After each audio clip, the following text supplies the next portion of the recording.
2001 و ئەوانەوە ئێمە باسی بێ ئاویەکەین وەنیا بەیەکەوە بەشێکی زۆری شەڕەکانی دنیا ئیتر بەرەو ئاراستەیە ڕواکە لە ئایندەدا لەسەر نەوت نەبێ بەڵکو لەسەر ئاو و لەسەر ڕێڕەوە ئاویەکان بێت ئەو توێژینەوانی کەیکەین و هەروەها ئەو خوێندکارە ماستەر دکتۆرانەمان کەیکەین و توێزانە هەر لەسەر ڕەفەن بەتەمای هیچ بەنداوێک مەک من عراق دروستی بکە لە هەرێمی کوردستاندا من ئەو قسەیە بە سەریحی دەڕێم 8 میلیارمان هەبێ من گرنتی دەدەم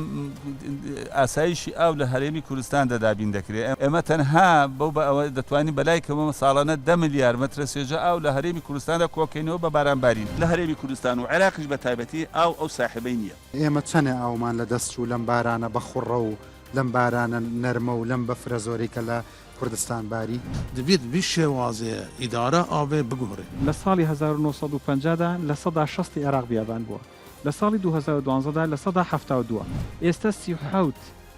بەنداو لە عێراقدا هەیە 5 بەنداوی ئاوی تێدا ئەو بانگەوازی ئەو ترسەی کە دەماخستە بەر گوێ یاخو بەرچاوی هاوڵاتیان و خەریکە زەنگەکە لێیدا بۆمان دەرکەوتووە لە ساڵی 2000 تاکو ئێستا ئاستی ئاوی ژێرزەوی بە بەردەوامی لە دابەزینێت پێشتر بە چەندێ بیرە گەیشتە ئاو لە هەولێر ئێستا بە چەندەگا بە 600 ئێستا ئەو بڕە ئاوە نادەکە لە ساڵی 2000 لە 100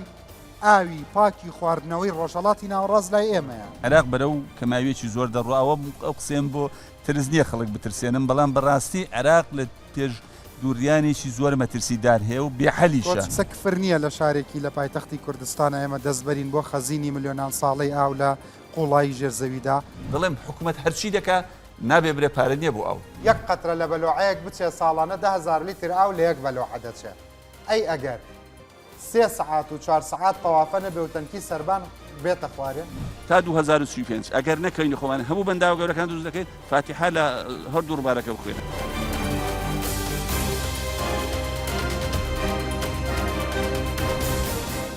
بەڕێزان لە هەر کوێنجارێکتر سڵاوتان لەبێ ئەوەی کە بینیتان هەندێک دیمەنی ڕابردوو بوو بۆ خۆتانی بەجێ هەڵم ڕابردوو بوو یان ئێستاش وایە ئەمێ بۆ دەست پێ بکەم بڵێم 32 ساڵە ئێمە لە باشووری کوردستان خۆمان بەڕێوە بین و حکمی خۆمانەکەین بەڵام بەداخەوە هێشتا نەمانتوانیوە کێشەی ئاو چارەسەر بکەین نا بەباشی توانیومانە گلی بینەوە نا کێشەی کواڵەتیەکەیمان چارەسەر کردووە نە کێشەی ئیدارەدان و گەیاندنیمان لە کۆڵی خەڵکی وڵاتە کردوێتەوە هیچ کام لە راپۆرتەکانی ناسا و بانکی جیهانی و راپۆرتە نێودەوڵەتیەکانی تر تەنانەت لۆکاڵیەکانیش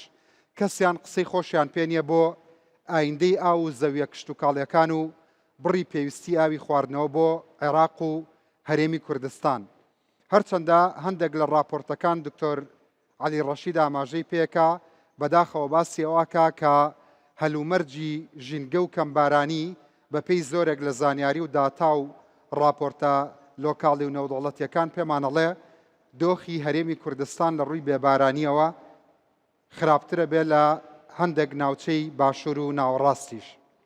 ڕاستیتان پێ بڵم خاڵی هەرە بەهێزی هەرێمی کوردستان دوو بەنداوی دوکان و دەربەنیخانەکە لە ڕابردوودا دروست کرا و بە میرات بۆ ئێمە بەجێماوە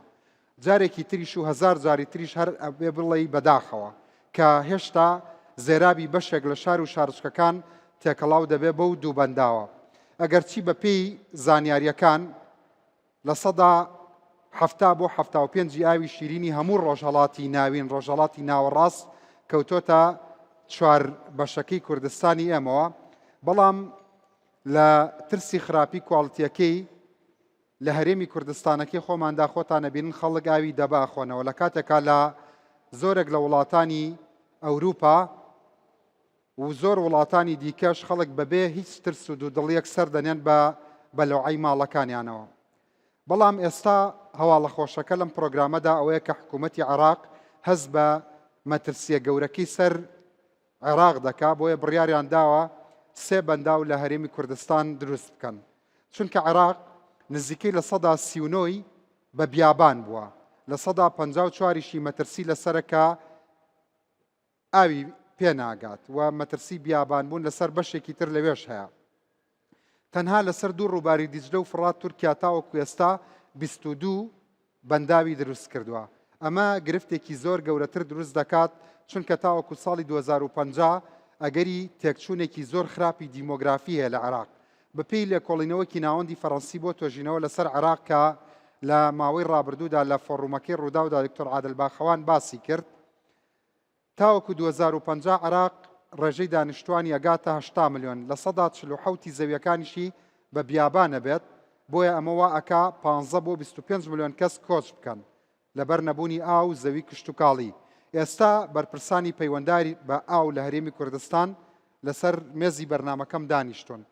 بزانم پلانی ناوخۆیی چییە پلانەکەی عێراق چییە ئەو سێ بەنداوە لەکوێ دروست دەکرێت چەنی تێدەچێت چەنی پێدەچێت ئایا سوود و قازانجوجە دواکەی بۆ هەرێمی کوردستان چییە و ئایا بەتەنیا بە دروستکردنی ئەو بەنداوانە لە مەترسی راپۆرتە مەترسیدارەکان کە باز لە دۆخی عێراق دەکا کە کێشەی ئاوی خواردنەوەشیان بۆ دروستە بەنەک و کشت و کاڵ ئەڕەوێتەوە ئەو گەنجە خۆشەویستانەش لە کچان و کوڕان ئەوان خوێندکاری و قوتابی زانکۆی سەلاحەدینن بەشی بەندا و هەڵبەتە ئەوانیش پێش بەرنامەکە قسەم لەگەڵاکردن نیگەرانی و دوودڵی زۆریانەیە لە سەردۆخی ئاو چونکە ئەوان لە هەمووان پسپۆرتر و شارەزاترن هیوادارم ئەوەی کە زانیاری سنوورداری من درکی ناکەم بیکەم بە پرسیار بۆ میوانەکانم دواتر ئەوان بۆ منی قەرەبوو بکەنەوە بەخێربێن سەر چاوم سپاس بۆ ئامادەبوونی هەموو لایەکتان میوانە خۆشەویستەکان بەخێراتن سەر چاوەکانم خۆشحاڵم بە بینینتان بە هاتنتان گەورەتان کردین بەخێربێن بۆ ڕوودا و بەڵام هاوکارم مستەفا گۆران لە بەغداوە راپۆرتێکی بۆ ئامادە کردوین بە یەکەوە بیبینین فەرمونون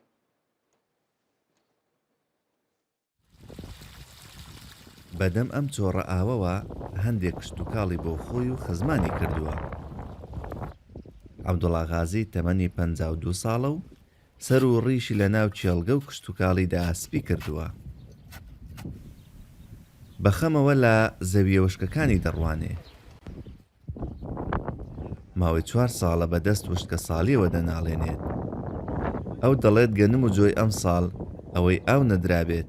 بەروبوومی نابێت جوتیارەکان 5 لە سەدی زەویەکانیان دەکێڵن ئەوەی دیکە بەکار ناهێنن چونکە ئاویان نییە ئەوەی بیری هەبێت لەسەر بیرەکەی کەمێک کشت و کاڵ دەکات بەڵام ئاوی بیر وەک ئاوی ڕووبار و باران نییە کە کشت و کاڵی لەبەر بکرێت لە کۆی 6 ملیۆن دۆنم زەوی کشت و کاڵی لە عێراق ئەم ساڵ تەنیا 1 ملیۆن و نیوی کشت و کاڵی تێدا دەکرێت هەرچەندە وەزارەتی سەرچاوە ئاویەکانی عێراق دەڵێت ملیۆنێک دۆنیمی دیکە زیاد دەکەین وەک یەدەک ئەگەر ئاوی تەواو هەبێت بۆ کشت و کاڵی ئاشکراشی دەکات کەوا پلانی دروستکردنی بەنداویان داڕشتووە الآن قد نحتاج إلى سدود حصاد مياه سواء كانت بالمناطق الغربية. ئێستا پێویستمان بە دروستکردنی بەنداوە بۆ گلدانەوەی ئاو لە ڕۆژئاوای مووسڵ تا ڕۆژئاوای سەماوە هەروەها لە ڕۆژهەڵاتی دیالە تا ڕۆژهەڵاتی مەیسان ئەو بەنداوانە سوودی لێ دەبینین بە گلدانەوەی ئاوی باران و ناوچەکان سوودی لێ دەبینین سەبارەت بە هەرێمی کوردستان لە بەرنامەماندایە 3 بەنداو دروست بکەین بۆ گلدانەوەی ئاو ئەمەش بە هاوئاهەنگی لەگەڵ وەزارەت لەسەر هێڵین پلانەکانمان گەشتۆتە قۆناغی کۆتایی ئەم بەنداوانە تەنیا بۆ گلدانەوەی ئاوە سەرچاوەی ئاوی عێراق جگە لە باران ئەو ڕووبارانەن کە لە ئێران و تورکیاوە دەڕژێنە نێو خاچی عێراق بەڵام ئەو دوو وڵاتە زۆربەی ئاوەکانیان گلداوەتەوە و پشتی تەواوی عێراق بەرنادەنەوە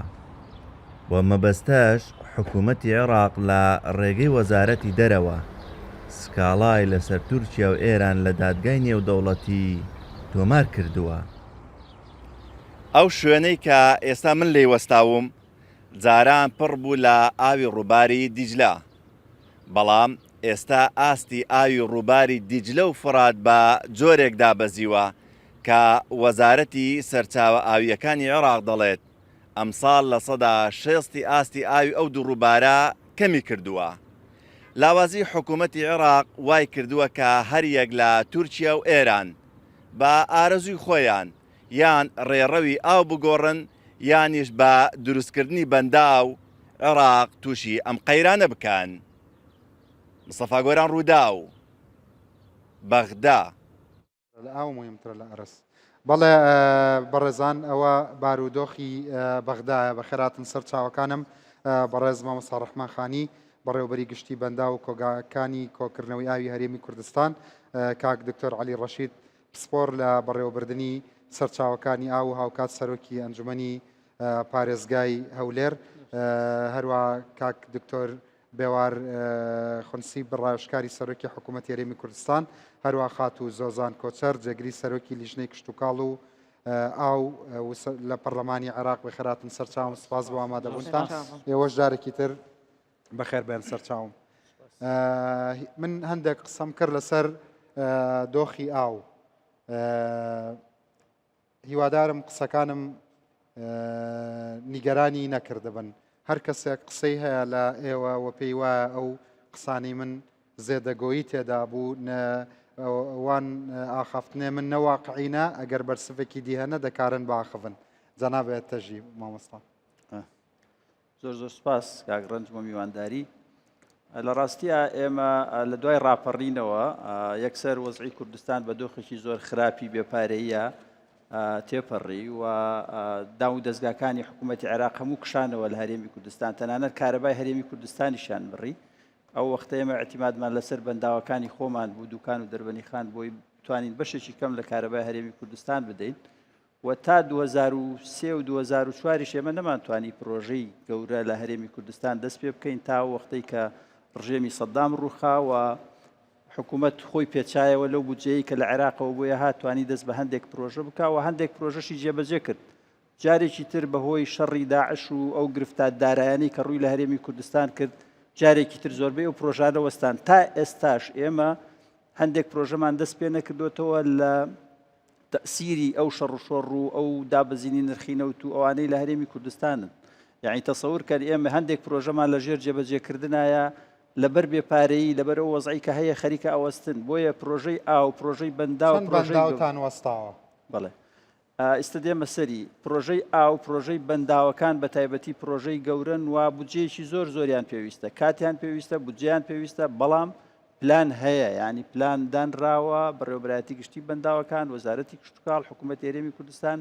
گرنگی داوە بەڵام گرنگیەکە لە ڕاستیە پێویستی بە بودجەی باشە یعنی ئێمە بۆ نمونە مەسەلەن تۆ بەنداوێک دروست دەکەی ئەگەر ساڵێک بودجەکەت سەرف کرد و ساڵی دووەم سەرفت نەکرد ئەو بودجەشی کە سەرفت کردووە بە خەسارەتە ڕوا ئاوەی بە لەبەرەوە ئێمە داوامان کردووە لە حکوومەتی هەرێمی کوردستان چیمان پێکرێ ئەوە بکەین و ئێمە لەسەر ئاستی حکوومەتی عێراقیش وەکو ئەوەی کە لە راپۆرتەکە بینیمان ئێمە کاری باش کراوە تەنسیق کراوە لەگەڵ لایانی عێراقی چونکەوان دراسەیەکی استراتیژیان هەیە بۆ ئاو خاک لای خۆیان 20 ساڵیە لە 2015 دەستیان پێکردو بۆ 2035 بەڵام بەداخەوە حکوومەتی عێراق تا ئێستا وەکو پێویست ئیشیان لەسەر نەکردو ئەم ساڵ کە خراپترین دۆخی عێراق ئەوان بیر لەوەکەنەوە تەحلیەی ئاوی بەحر بکەن ئاوی خەلیج بکەن بەڵام نایەن ئەو بەنداوانەی کە لە هەرێمی کوردستانن شوێنی گونجاو و شوێنی خۆیەتی شوێنی حەقیقی بەنداوەکان لە هەرێمی کوردستانە دەست پێ بکەن بە دروستکردنی کە کلفەی ئەو دروستکردنی ئەو بەنداوانە کە ئەشمێنێتەوە زۆر زۆر کەمترە بێ لە کلفەی تەحلیەکردنی کە کارێکە ئەبێ بە بەردەوامی پارەی تیا سەرفکەی لە کاتێکا بەنداوەکان یەکجار ئەو بودجەیەی کە سەرفەکرێ دواتر بۆ ساڵانی ئایندە توانێت بێ بە باش بەرهەمێکی باش سامی کە لە راپۆرتەکەی ڕووداوە ئاماژەی پێکرا سێ بەندا و دروست دەکرێت هەرچەندە من بەڕاستی وەڵامی خۆمم وەرنەگرت من پێم وایە دۆخی ئاو لە هەرێمی کوردستان زۆر لەوە خراپترە کە ئێمە هیچ جۆرە بەهانەیەک بهێنینەوە بەڕاستی هەقا دانی پێدا بنن کە لە هەموو کابینەکانە بەرامبەر بە ئاو کەم تەرخەم بوون بەڕاستی بە کابینەکەی ئێستاشەوە لە قسەکان تاوا تێگەم دەخیلەکەی تۆش دیسان خاڵیە و ئەو بەنداوانەش من بەڕاستی ئەمە چەندین بەرنامەیە کردومە لەسەر بەنداو هەیە لە هەرێمی کوردستان پارەی ڕانجڕۆڤەرێک ماوە بۆ ئەوی کە تەواو ببێ بەجێ هێڵراوە وایە یعنی ئێوە زۆر ئیشتان هەیە کە مەبلەغێکی ئەوتۆی ناوێ ڕاستیت پێ بڵێم بە سەرفکردنی ئەم پارانە بۆ جەناب و نزیکی 5-6 بەنداوەتوانی تەواو بکەی لەبەرەوە تاکی ئێمە دابنیشین هەر بڵین داعش و تا بڵین شەڕی ناوخۆ بڵین دوو ئیدارەیە و نازانم چی تینوێتی نازانێت سبەینێ ئەگەر وەکو عێراقمان لێ هاو مناڵەکان توینی و بوو ناڵێ مەسەلەن کەس ناناسێت تینێتی وایەوانە دیمۆگرافیای عێراق ئەشێوێ هەموو راپۆرتە نێودەوڵەتەکان کاک دکتۆر علی ڕەشید بەس راپۆرتە نێودەوڵەتەکانمان بۆ سەردێ بکە بزانە ئێمە بەرەو کوێچین وەزعی عێراق و هەرێمی کوردستان لەکوێیە ئەرێ ئێمە لە بەردەم خەتەری گەورەداین بۆ ئایندەی نەوەکانمان یا لە بەردەمی دانێن. بە دڵنیایی زۆر سپاس کاکەڕەنج بە خێراتنی میوانە بەڕێزەکان دەکەمەوە بە خێراتنی ئەو گەنجانەی داهاتوو دەکەم کە بەڕێوەبرنی ئاو لە دەستی ئەواندایە. ئێمە لە کۆنفرانسی نێودەوڵەتی بەغداد بۆ ئاو کۆنفرانسی سێم لەگەڵ هەم کاک ڕەحمانخانی و هەم دکتۆر بێوار بەشدار بووین. یەک لە پرزنتێشنەکان لە بلو پیس لەگەڵ ئەو سویسرەکان پرزنتیان کرد لەسەر کلایمت چێنج گۆڕانکاری کەش و هەوا.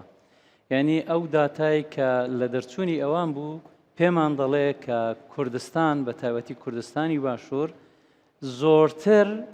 دەکەوێتە بەر گۆڕانکاری کەشوها لەوەی ناوەڕاست و خوارو. باشە راپۆرت پێشتر ئەیانوت باشوور و ناوەڕاست مەترسیدارترن. ئێستا راپۆرتی تازت ئەڵێ کوردستان خەتەرترە؟ کوردستان زیاتر لە بن کاریگەری کەش و هەوایە، واتە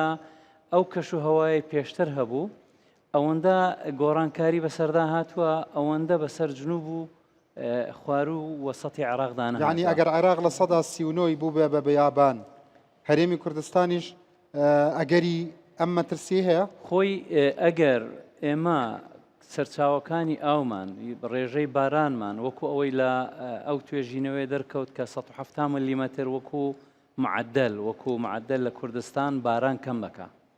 ئەگەڵ 170 ملیمەتر کەم بکە ڕێژەیەکی زۆرە مانای وەیە دەبێت ئێمە دەست پێ بکەین ورتر سەرچاوەکانی ئاومان بپارێزین. سەرچاوەکانی ئاومان لە خەتەرە. خوا ئێمە ڕاستی ینی جەنابەت دکتۆرات هەیە جگە لەوەی کە سەرۆکی ئەنجومەنی پارێزگای هەولێریەر چەندە من وەکو پۆستەت داوەتم نەکردووی طبعا ئەو پۆستەش پۆستێکی مشەڕەفە و جێی شانازیمەوەکو پۆستەش پایتەختی کوردستان بێتە بەرنامەکەم بەرپرسێکی پایتەخت بەڵام وەکو دکتۆرێک ئەمەوێ وەڵی پرسیارەکەم بیرچەوە بەڵام مشکلە نییە با بە پرسیارێکی تر معالەجەی بکەم. ئێمە لەبەردەم مەترسی داین یان نا جەختی لەکەمەوە خۆی کاکەڕەنج یعنی ئەو منتیقەیەمە ئەو ناوچەیەمە هەمووی بە عێراقەوە بە سووریاوە بە بەشێکی خواروی ئێرانیش لە بن مەترسیەکی گەورەی گۆڕانکاری کەش و هەواداین. گۆڕانکاری کەش و هەوا واتە ژینگە تێکچوون. یەک لە عاملە سەرچەکانی ژینگەش ئاوە واتە ڕێژەی ئەو ئاوەی کە پێشتر دەهات لەو ناوچەیە زۆر کەمتر بۆتەوە ڕووی لە شوێنێکی تر کردووە. کێشەی ئاومان هەیە ئیدارەی ئاو لە هەرێم خۆی ئێمە ئەگەر بێ کەمیاتی ئاو حساب بکەین کێشەی ئاومان یعنی بەش بە کشتتوکاڵ و بەش بە خواردنەوە و بەش بە پیشەسازیش هەیە. بەڵام دەبێ ئەوە لە کاتێک هەیە کە ئێمە ئەوەندە پێویستیمان پێینە. بۆ نمونە لە زستان ئاوێکی زۆر هەیە بەڵام پێویستیت بە کشتتوکاڵ پێویستی بە ئاو نییە. لە هاویندا ئاوێکی زۆر کەمت هەیە بەڵام لە ڕووبارەکاندا ئاو نییە واتە کێشەکە لە کاتی بوونی ئاوەکە هەیە. اینجا ئەوە دەبێت بە چ تەنزیمی بکەیەوە بە دروستکردنی بەنداو بە گواستنەوەی ئەو ئاوە لە ڕووبارەکان بۆ ئەو شوێنانەی کە پێویستیان پێ هەیە. بۆیە کێشەی ئاو ئەگەر بێت و بە پلانێکی تۆکمە پێدانەچینە چکە ئەوەی ئێمە دەیکەین بەڕاستی تاوەکو ئێستا لە حکوومەتی هەرێمی کوردستان پلانی ساڵانەیە بۆ ئەم ساڵ کێشەکاتە پێش هجووم بکە چارەیکە بەڵام پلانی ئەو بەلایانی کەمی دەبێت 5 ساڵە بی 5 ساڵ پلان دابنێ لە ئەوەی وەکو دەخیلەیەکە تو هەموو مانجی ئەوەی دێتە بەرکت ئەوی بەکار بینیەوە تو نازانی دوو مانجی دی موچە هەیە یاننا بۆیە دەبێت تو بۆ ساڵک موچەکە کۆ بکەیەوە اینجا سەر لە نوێ دابەشی بکەیت ئاویش بە هەمان شێوەیە. سەیریکە من بەڕێوەبەری پێشووی بەنداوەکان لە ئەرشیفا قسەکانی پارێزراوە وا بزانم جەنابی شلەیەکێ لە بەرنامەکانما میوانم بووی بینەرانی بەڕێز مامۆستای ڕاوێژکاری خۆشەویست ئەندامی ئەنجومەنی نوێنەران خات و زۆزان وتی ڕێگا زۆرە یەک لەوانە بۆ نمونە بەکەرتی تایبەت یەک لەوانە بە قەرز بۆ تەنانەت باسی ئەوەی کرد کە بنووکی بەریتانیا هاتوونەتە پێشەوە بە فایدەیەکی کەم بە بەهای 5 ملیار دلار بۆ بەدل ئابدین تعبیرەکەەوە بوتی نەوەکانی کورد کێشەی ئاویان لە باشووری کوردستان نامێنێ. ئەگەر ئێمە چاوەڕێ ئەوە بین بە چکە هەمومان نەزانین بودجەی کوردستان بەشی ئەم مەشروع ئەستراتیجیە گەورانە ناکە بەڵام ئایا هەتاوەکو قیامەت هەردا بنیشین و بێجگەلەوە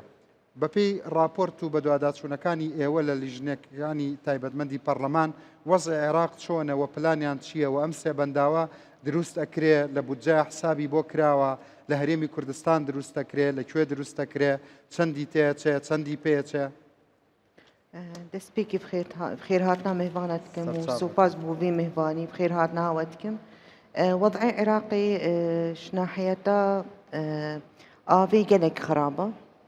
يعني الشين بيجم في قافكي قالك منطقة متعرضة بتصحري خاصة منطقة جنوبي مفاوضات تاني قال تركيا بس مجرد مفاوضات يعني شي تطبيق وتنفيذ لينا قال إيران يجيك تقريبا إيران تشلو دور ريبار يعني ريفاتشونا ريبار يتبدل كلمة إيجارية قطع كرينش عراقي دجلة وفرات هردو كاجيك يعني ريجا هاتنا آفي بردانا آفي قالك كيما بالنسبة وكي خطك استراتيجي الميزانية اتحادي أم صراحة باخذن يعني شي اهتمامك حكومي نينا بو ملف آفي أو بخا أزمك حقيقي يعني 1 تريليون تخصيص كريا بو وزارة الموارد المائية بو وزارة آفي و1 تريليون تخصيص كريا بو وزارة زراعي لبودجة 2026 تخصيص كريا بالضبط بس بتني 1 تريليون بو هرد وزارة يعني وزارة زراعي وزارة آفي طبعا أو بخا بشكل عام تقريبا 600 وكي يعني ام دي بيجن وكي تشغيلي موازنات تشغيليه بحثي العفو يعني يا استثماري ببوري 1 تريليون جبو دو وزارات استثماري وتشغيلي 1 تريليون 1 تريليون بو تشغيلي ام تشكم ام مركز بن تركيز كن سريع تشغيلي بو مشاريع بو بنيات تحتي بو مشاريع 600 مليار بتني بو يعني وزارة آفي بو وكي ميزانية كتشغيلي أو قلق كيما و 495 مليار بو وزارة زراعي تقريبا هكر هردو كم حساب يمكن نابته 8.6 صدية يعني قلق ميزانية لا وانسي بنداوجي ممكن لكردستان بيتشكرن طبعا أو بخوا وكي بوجا وكي فقرة كتنا بوجي دا نينا بو بندافا يعني تخصيصات مالي افنو تشراستا بجراز دكي سي بنداوديتا دروس كرن لبيري بلي خطة استراتيجية هي شميجة على اساس حتى 2025 كو بنداف جيك الكردستان دينا آفا كرن او بخوي قافكي موافقة يداين بو 4 بندافا سي بنداف الهوليري يعني الهوليري الدهوكي دلقو منداو باكرمان ومنداو بلي بشكل عام بس ام بيجم وكي برنامجك استراتيجي هبت او ديمين تسر هردو وزارتك كادي تشاوشين تحقيق بكين كو فعلا اف بندافا الكردستاني وايك بندافا يجيك العراق يجيك ديتا افاكنا على اساس سر شط العرب او يجيك ديمين ديف خطة هردو وزارتك كادي تشاوشين فان مشروعة درز بكين القل في ميزانية قالك بتشيكي ويلاواس بس أفا تفاصيل اللي قال لك هنا مثلا باشي تشوا دروز ذكر إمام الرحمن خاني بنرن هجا باشي أف نافر برسفة من ددا مثلا تشوا تشن زوي دك نا دكويتا جر بلا وتشوا قربودا كان حكومتي هرم قربوي وان خلقا وان جوتيارا دكايان تشوا دنا قربو كرن تفاصيل قال لك هنا باشي جنابي راوشكار لماما رحمن خاني دا برسم بنراني برز ام بنداوانا دڵنیام هەمووتان بۆتان گرنگە دڵگە لەکوێ دروست دەکرێ منداوە باگرمان و چەندێک باکرمان چەندێک گەورەیە بەنداوەکان بە مامناوەند هەژمار دەکرێت یا بە گەورە تێچووەکەی چەندە بە چەند ساڵ تەواو دەبێ ئایا هەر بەتەنیا بەجێی دەهێڵن یا تەواوی دەکەن و چارەنووسی و بەنداوانەی کە تەواو نەبوو ئەزانم بۆتان گرنگە هەندێکی پارێکی کەمیەوێ بەڕاستی هیوادارم بتوانم لە جەنابی مامۆستا ڕەحمان خانی ئەو وەڵامانەم دەست کە پاش ئەم ناوبڕە ئەگەڕێمەوە خزمەتتان.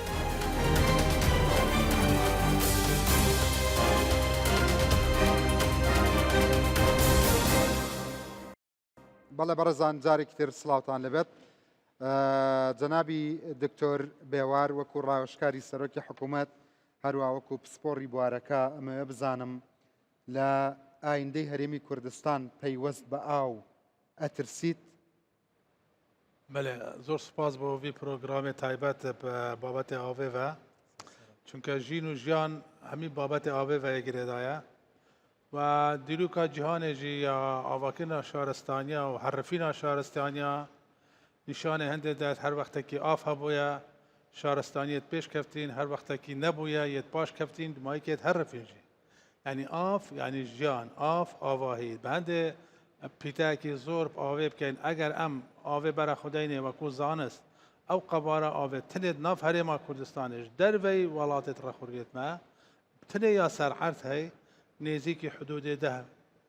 ملیار متر مکعبێت ئاوێت ناف خاکی عێراقێدا تێن و چنە ڕیبارە و حتا چنە ناوە ڕاستێ ئەگەر توێ ئاوێ دابەش کەسە ژمارە مرۆڤ هەیەکی گەلە ئاو بەردکەویتن تما نێزیکی 2000 هەن ستاندەر بیش هەگە 1000 هەبیت کێشە نینە وڵاتێت هەین 500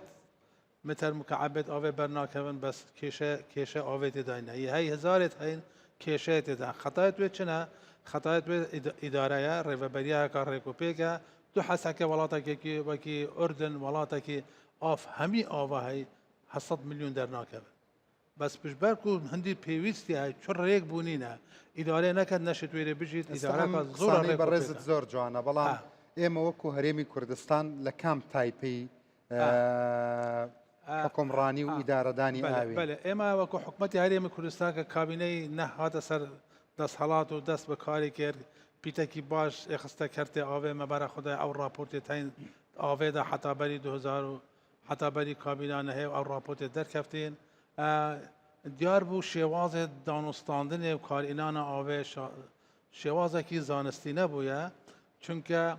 هەرێما کوردستانی احتیماداوە 150 ئاوا بارانێ بووە ئاوا بارانێژ یا مستەقڕینە ساڵێکی دەهێت ئێک ناچیت یعنی ئەمنا خوراکی لیا سەر ترسێدا هەیە ژێدەرێ دیتر گەلە احتیمادە سەر ئاوا ژێر عرد کردی 149 ژمارە بیراش شڕقەمێکی خەیالی دەردەچن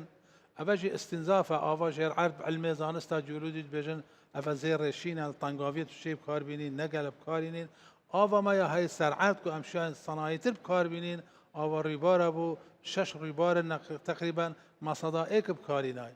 بەر هەندێک ئەف سیاسەتە نوکەبەرێ خوددانێ دەبێت ئەم تەبێت تەوەجهی خڕێ بگۆڕین شێوازێ گۆڕینە پێشەوەی ئەوە سیاسەتە بگۆڕنجارە ئەو بەنداوانەی کە لە کابینی هەشتا هاتۆتە سەر تەواوکردن و تۆزێکی ماوە ئەوە چاپکەنەوە وەنیا بەشێکی زۆری ئەوە بەجێهێڵ وەکو مامەساخانی فەرمووی ینی ئەگەر تۆ بەردەوام پاری بۆ تەخسیس نەکەی ساڵانە ئەوەشی کە سەرفە کردووە تێکەچێت لە ناوەچێ وەنیا ئەوە ئەو بەنداوێت هاتی ناوەکردن بەری 2003 ینی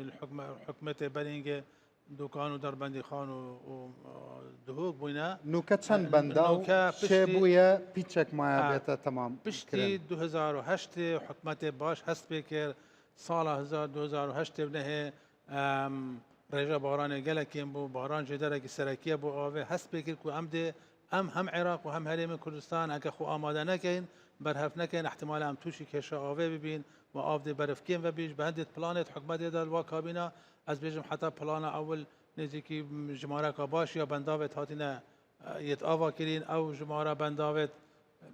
نازام 14 خلاص ببن پشتی کابینە نهەیە هاتی 12 دیدی نیڤەرو ببن ئەشوان نیڤەروە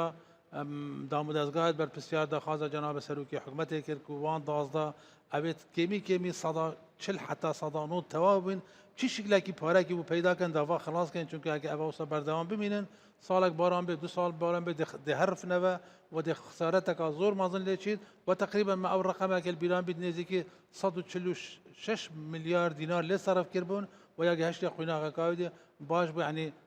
وێ قویناغێدا پارێکی باش بوو تا سەرفکردن هەندێکا دەست پێکری ئەبێژم 4-5 تەواو بوون ئەبێ دژیت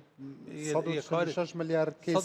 میلیارد دلار وان 12 بەنداوە سەرف کردبوون بەڵام هەموو نیڤەرو ببوون مەگوت ئەگەر خلاصکەن نێزیکی سی هەیەکی لێ بدەن هەموو دێ تەوابن ئەو هەر 12 یعنی دێ 12 جهێت ئاواییە پەیدا بوون 12 جهێت ژیانێ پەیدا بن 12 جهێت گەشت و گوزارێ پەیدا بن گۆڕینەکە مازن هەر عەردێکی تو ئاوێ لێ خەرکێ گۆڕینەکە مازن شلایە ژینگە هەیە شلایە مرۆڤ جەنابێتە بۆ خۆ راپۆرت شاندیەژ بۆ سەرۆکی حکوومەتێ بێژیە جەنابێ وان کە ڕەوش وەسایە ئەف وان بەنداوە لازمە بێتە تەمامکردن اگر برای خود دانه او راپورت درچن چشلای وکو راویشکاری توی چشلای وزارت سرچاوت آوه چشلای انجمنی وزیران بار بکن تو ملفه کی زوری مزنه های و هفتیانه اغلبت راپورت گانه سر روشا بنداوا چوایا روشا گشو هوای چوایا پیوسته ام پتر کاری سر بکن افکار چند ام تاخیر کن دی پتر زحمت پی بینین دی پتر پاره لی صرف کن بیت روزه که ابرو کم شین آوا کن اگم ابرو که تاخیر کن 2 سال دی 2 سال دی نمیگه احتمال ام نشین آوا کن چون که آف که مدل کیری اینی بنداوا چه ام اش بهنده حولت حکمت جناب سروکیش تاکید گویی آف اولیت کار مایا دوید چی شکلی که بید ام همدی بشین آوه بو بنداوا پیدا کن آوه دابین کن بو جانا خلکی چون که جانا خلکی چونگی بشین هکا توشای آسایش آوه پلان چنه تدزانی بودجه ما بشیوان بنداوا ناکا مثلا قرض دکن بکرتی تایبت چه دکن چیه پلان؟ بودجه ما اویدی ناکد ام بکو پارچکش عراق فدرال و هرما کردستان مرکز هیدرولوژی همی آوا عراقی و 6 ریبارت سرکی تراچین و او قباره آوه مگوتیتا 10 میلیارد همید کردستان دانا نل در بین چوز کنترل دولت رخ بس وان سه بنداو حتى اگر بیت تشکرین اوت شهر سری درده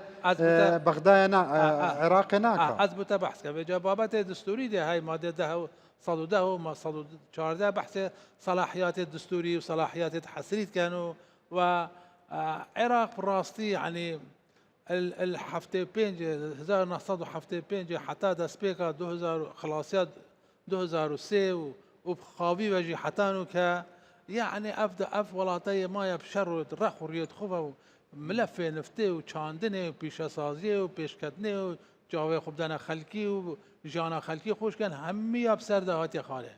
حكمتها كابينة نوي وقت هاتي يا رئيسدار محمد شياع السوداني وانشش هيوا سحت كرا في ملفه وارقام وداتايت بيش شافتي باشكرا قوتي عراق بشوازي ريفاناتشت اف عراقات خطرك زورا ما زنده هاي شوازك هدرك زورا دهات عراق هاي لا معقوله دولتك هرم كردستان وكو دولتها فدرال حيوانه 10 مليار دولار نفط فروشيد آف نبید باجرا اداره نبید خدمت گذاری نبین جنگه کی پیز بید جان پشتوانی رو شامل هرم چتره رو شامل پیشوا و باشتره تا آستکی باشتره چه اولا اجبهنده جبو ایرو باشتره یا جبو سبیجی بو سبایجی ده باشتر بید چونکه آواما چون بید آواما های یا پاقجه هشتا پیس نبو یا بس دست پیک یا دست پیکری پروسا لوتینا آوه دوید عمله اشیار بین وما شان ده حكمتها هرما كردستان وقت القل جناب وزير سرچاوت آوه تأكيد الفكر دبيتن ام چونه بيت كار بكين دو محوره كي القل مستوى راوشكاري كي مزن نبيجي جناب سروكي حكومة آوه ما باقجة آوه ما اللي تشافكانية خو باقجة بس وقت ديتا ناف بنداوة نباقجة جدا عزب تبحث كم قلت يا اختي آف تيتا البنداوة شو دوكان بي شو دربندي خان بي شو دوهوك بي صدامي سلبي آفا بريجا شاري دوهوكيت كمية كازورة هم يجتا صدام مثل ومثل جداري وخارنية آفا دي ترى خورية دوكان تينا صدا دوكان آفا تنجيرو قبارة كازورة تيتا سر آفا بنداوة أبدي يا دربندي خانة ماذا خاص بوانكر على الأقل هناك شو نبيتن هاری کاریا حکومت هرما کردستان آوا پیس نهیل بیت سر آوا بنداوا دابشین اف آوا بیت بکارینان تنگاوی محتاجه ده و امشین جی پروسا يعني جناب تجد بيجينا باقجة لازم بيت بالف تكرن هشيار من بردوام اف آوا نشته سر چونکه عندي آف كيم بيدو خده ده خده زيرا بمجارية كرماشان جي ام وخوين قالك زيرا بين ناوخو شهر و شارچکه مجی هم حمی تانجروجی حمیده تناف دوکانو دربندی خانه او راس الروج وصات شينا به بروسا ابدي يعني او رابورتا من وزاره الشهرواني والقتي او في سياتيتا تنه تيتا سريبار بنداوا نزيكي 3 مليون متر مكعب اف اوبا قالك زوره زور بيستا شارك الفي يعني افا يعني شتيكي سيرنيه كدربندي خان او هم سرطاني تدا او هم او بيسدت شتنا ما ابا ايش وان فاكتورابيتن بس لي دو چونا كباش بكد بزان فاكتور سركي اون آلنا جدار سرخو يدربه ويخوي کاری تێتەکردن ڕەخوڕیت بەنداوا دەبێت ڕوویباراژی زۆر بێتە پاراستن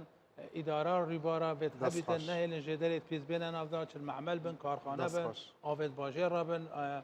ئاوێت زراعەتیش حتا چاندنێن ئەو مبیداتت دەرمانێت تێنە بکارێنە زۆر خراپە پاشی بەگەڕێمە خزمەتە تا اینجا مامەسای خۆشەویست ئەو پرسیارانی کە بە بینەرانموت ئەم سێ بەنداوە لە چۆ دروست دەکرێت و ئایا هەر هەواڵەیە دروست دەکرێت چەند ئاو دەگرێ بۆ ئێمە قازانجی چییە ئایا دەردی عێراق تیمار دەکا؟ بڵێ دیارە ئەو سێ بەنداوی کە باس کران باکرمان لە دهۆکە و توانای خەزنکردنی 490 میلیۆن مەتر سێجا ئاوی هەیە هایدرۆپاوەری هەیە و سەدێکی تەنزیمیشی لەگەڵایە گەرمەشاریعی ڕوایی لەگەڵا بێ ئەوەشی لەگەڵایە زۆر گرنگە بۆ ناوچەیەکی فراوانی کشتتوکاڵی و ناوچەیەکی بۆ منطقەی دهۆک زۆر گرنگە سەدی منداوە هەیە شوێ دەکا بەژێر ئاوە لە دهۆک چەند زەوی کشتتوکاڵیمان چەند زەوی خاو نیشتیمانیان دەبات هەموو ئەو زەویانەی کە ئەبن بەژێر ئاوە حکوومەتی عێراق وعدیداوە لەگەڵ دروستکردنی بەنداوەکە هەمووانە قەرەبووە کرێنەوە ئەمە بووە بە نووسینیا هێشتا هەر مناقەشەیە هەموو دیزاینەکەی حکوومەتی عێراق دروستی کردووە ینی دیزاینەکەی خۆیانە ینی ئەم ڕێکەوتن نامە بۆ قەرەبووکردنەوە ئەوانە بەڵێ ئەوە وعدێکە کە داویانە و ئەوە پرۆژەی استراتیژی خۆیانە ینی دراسی استراتیژی خۆیانە ئەوە نییە بڵێ هاویەکە لەگەڵ دراسی ئێمەیە ینی ئێمە هەندێک لەو دراسە استراتیژی کە عێراق کردوێتی بەشێکی لە هەرێمی کوردستان مطابقە لەگەڵەوە بەشێکی مطابق نییە ئەوەی کە مطابق سوودی چییە بێت مامۆستا سوودێکی زۆری هەیە یەکەم سوودی ئەوەیە کە تۆ 9 ملیار مەتر سێجا ئاوت بۆ خەزنەکە ئەوە ناوچەیەکی فراوان دەتوانێت سوود لەو ئاوە ببینێ بۆ زراعەت بۆ تەولیدکردنی کارەبا بۆ ئاوی ژێرزەوی بۆ هەموو بۆ سیاحە بۆ سەرچاوەکانی ئەوەی دهۆک ناوخۆیی دەبێ بەشی زۆری ناوخۆییە ئەوەی کە لەسەر خازرە لەسەر یەکێکە لە لقەکانی با بڵێن دوای دێتەوە زەی گەورە لەوێەوە چێتە سەر دژلە لەسەر زەی گەورە بەنداوی منداوە هەیە کە ئەوە تا ئێستا خلافی لەسەر حکوومەتی عێراق سوورە لەسەر جێبەجێکردنی و ئەوان لە ڕاستیە داوای ئەویان کردووە کە حەجمی خەزانی سەدی منداوە گەورەتر بێ ئەمە لە شوێ فەرمووت سەدی منداوە لەسەر زەی گەورەیە لە خواروی بەنداوی بەخمەوەیە بۆیە ئەوان داواکەن کە لانی کەم خەزنی ئاو لەو بەنداوە ملیارێک زیاتر بێ ئێمە ئەوەی کە هەمانە ئەو دیزاینی کە هەمانە 330 میلیۆنە و تا ئێستا ئیش لەسەر ئەوە کراوە لە هەرێمی کوردستان تۆ خۆت لەگەڵ کامیانای ئێمە لەگەڵ ئەوەین تا ئەکرێ سەدەکە گەورەتر بێ لەبەر سەبەبێک ئەوشەوەیە کە ئێمە تاقەیەک زێی گەورەمان هەیە کە عێراقیش تەنانەت دیجلش تەغزەی دیجلشەکە احتیمادێکی زۆری لەسەرێتی بۆ هەرێمی کوردستانی زۆر گرنگە بۆ هەولێر زۆر گرنگە ئێمە تا بتوانین لە دوای بەخمەوە بەنداوێکی گەورەتر دروستکەین سوودی زیاترە بۆ ئەوانەڵێن با ملیارێ بێ ئەوان ئەڵێن ئەوڵان چی ئێمە ئەو دیزاینەی کە کراوە لەلایەن هەرێمی کوردستانەوە 330 میلیۆنە نیقاشەکە لەسەر ئەوەیە ئەوان ئەڵێن ئێمە بە یەکەوە دانیشین ئیتیفاقێک بکەین ئەو بەنداوە بە حەجبێکی گەورەتر دروستکەین لەوەی کە هەیە بۆ ئەوەی سوودی هەردوو لای هەبێت چونکە حکوومەتی هەرێم کامیانی زێی گەورە بە زروفی وشکە ساڵیش لانی کەم 5 بۆ 6 ملیار مەتر سێجا ئاوی داهاتی ساڵانەیەتی ینی تۆ 330 میلیۆن زۆر بچووکە لە چاو ئەو زێ گەورەیەی کە کاتی خۆی بەخمەی 17 ملیار مەتر سێجایی ئاوی بۆ ئەوە دروست کراوە لەبەرەوە خلافەکە لەسەر ئەوەیە بەڵام وعد وایە کە ئیجتیماعێکی لەسەر ئاستێکی زۆر باڵا بکرێ لە سەرۆکایەتی ئەنجومەنی وەزیران بکرێ وەزارەتی کشتتوکاڵ و سەرچاوەکانی ئاو وەزیری ئاوی عێراق بەشدار بن بۆەوەی بەیەکەوە بگەنە سیغەیەکە لە مەسلحەتی هەرێمی کوردستان و عێراقیش بێ حکوومەتی خۆمان ملیارەکەی پێ باشەیە دیزاینە قەدیمەکە ناڵێم ئەوە کەوێتە سەر ئەو ئیتیفاقی کە ئەکرێ نێوان هەردوو لاچکە قەرەبوویەکی زۆری تێکەوێەوە لەو حکوومەتی عێراق وعدیداوە هەموو قەربەکان بکاتەوە هەموو ناوچانەی کە ئەبن بەژێر ئاوە خانویان بۆ دروستکە و شوێنیان بۆ دابین بکە لەبەرەوە ماوەتەوە سەر ئیتیفاق لە بینی حکوومەتی هەرێم و دڵگە لە قەڵاتزە دڵگە لە قەڵاتزە کەوێتە منطقی پشدەر کەوێتە سەرزەی بچووکە کەوێتە ئاپستریمی سەدی دوکان شوێنێکی زۆر گرنگە ئێمە لە هاوین و پاییزا جاری وا هەیە ئەو منطقەیە تووشی بێئاویە بن حکوومەتی ئێران سەدەکانی خۆی ئەگرێتەوە کارەساتی تەنانەت بۆ ئاوی خواردنەوەش دروستە بێ لەبەرەوە سەدی دڵگە سەدێکی زۆر گرنگە تەنانەت تەولیدی کارەباشەکە و ئەتوانرێ ئەو ناوچانەی کە کەونە پشتی سەدی دڵگەوە بتوانرێ ئاوی خواردنەوەیان بۆ دابین بکرێ و لە ڕاستیە من ویستم باسی ئەوەش بکەم کە ئێمە لە هەرێمی کوردستان چیمان هەیە ئێمە ئەو سەردانەی کە هەمانە پێشووتر نزیکەی 11 بەنداومان هەبوو و دواتر 3 بەنداوی بچووکیان لەلایەن حکوومەتی عێراقەوە دروست کراون. ئێمە ساڵی 2022 توانیمان چواری تر تەکمیلەکەین کە نزیکەی 28 میلیۆن مەتر سێجا ئاویان خەزم کرد ئەم ساڵ و چەند بەنداوێکیشمان لەژێر جێبەجێکردنایە بەداخەوە وردەوردەوە خەریکە و بەنداوانش ئەوەستن چونکە ئێمە نەمانتوانی وەکو پێویست بودجەیان بۆ دابین بکەین. ئێمە با بڵێن بەس لە منطقەی سلێمانی چەقچەقمان هەیە، زەلانمان هەیە، سوورقاوشانمان هەیە، خۆرنەوەزانمان هەیە. ئەو بەنداوانە پێویستیان بە بودجەیە و پێویستیان بە سیولەی نەقدیە. ئێمە تەخسیس هەیە بەڵام نەمانتوانی پارە لە بانقەکان ڕاکێشین گەرنتیەک بە مقاول بین بۆ ئەوەی بتوانێت ئیشەکانی جێبەجێ بکە. و ئێمە ئەوەی کە پێم وابێ حدودی 11 ملیار ئێمە با بڵێن تەخسیساتمان بۆیان هەیە چونکە ئەمە ساڵانەیە، یعنی تۆ ئەم ساڵ ئەوەندەی بۆ تەخسیسەکەی ساڵی ئایندەشە بێ پارە بە دوایە بێ بۆی بتوانی بەردەوام بیشەکان جێبەجێکەی. ئەوە گەورەترین گرفتمانە لە ناوچەی سلێمانی و گەرمیان نەمانتوانیوە. تەنانەت یەکێک لەو بەنداوانەی دروست کراوە کە تورەجارڕە 1 دیناری وەرنەگرتووە بەنداوەکان ساڵ تەواو بووە. لەبەرەوە پێویستە ئێمە دەعمی ئەو کۆمپانیایە بکەین، سیولەی نەقدیان بۆ دابینکەین بۆی بتوانین ئەو بەنداوانەی خۆمان تەواو بکەین. ئەمە لەلایەک لایەکی تر ئێمە وەزعی بەنداوە گەورەکانی ئێمە ئەم ساڵ لە ساڵی پار باشترە. لە حساب فەرمایشتەکە و ببوورە ڕادەگرم کەمترین پارەکە چه بەنداوێکە کە پێویستان بێ بە مەبلەغێکی کەم تەواو بێ و ڕاوەستاوە؟ ئێمە بەنداوی خۆرنەوەزانمان هەیە لە سەر ئاوەسپیە لەسەر چەندێکی کەوتووە لەسەر 500 میلیۆن دینار کەوتووە. بەڵێ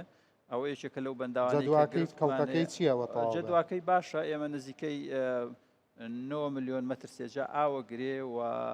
تەواو بێ ئەو منطقەی داویە و منطقەی قواڵی ئەوانە ئەهمێتێکی زۆری هەیە بۆ ناوچانە لەسەر ئاوەسپیە بەردەوام ئاوی لەسەر دوای ئەم دەفتەرە بەنداوی ترتانەیە لەسەر 20 دەفتەر پەکی کەوت بێ 30 دەفتەر بەنداوێکمان هەیە لە منطقەی کۆیەیە بەنداوی بانوی تاڵەبان ئەویش دیسان لەسەر نزیکەی 800 میلیۆنێک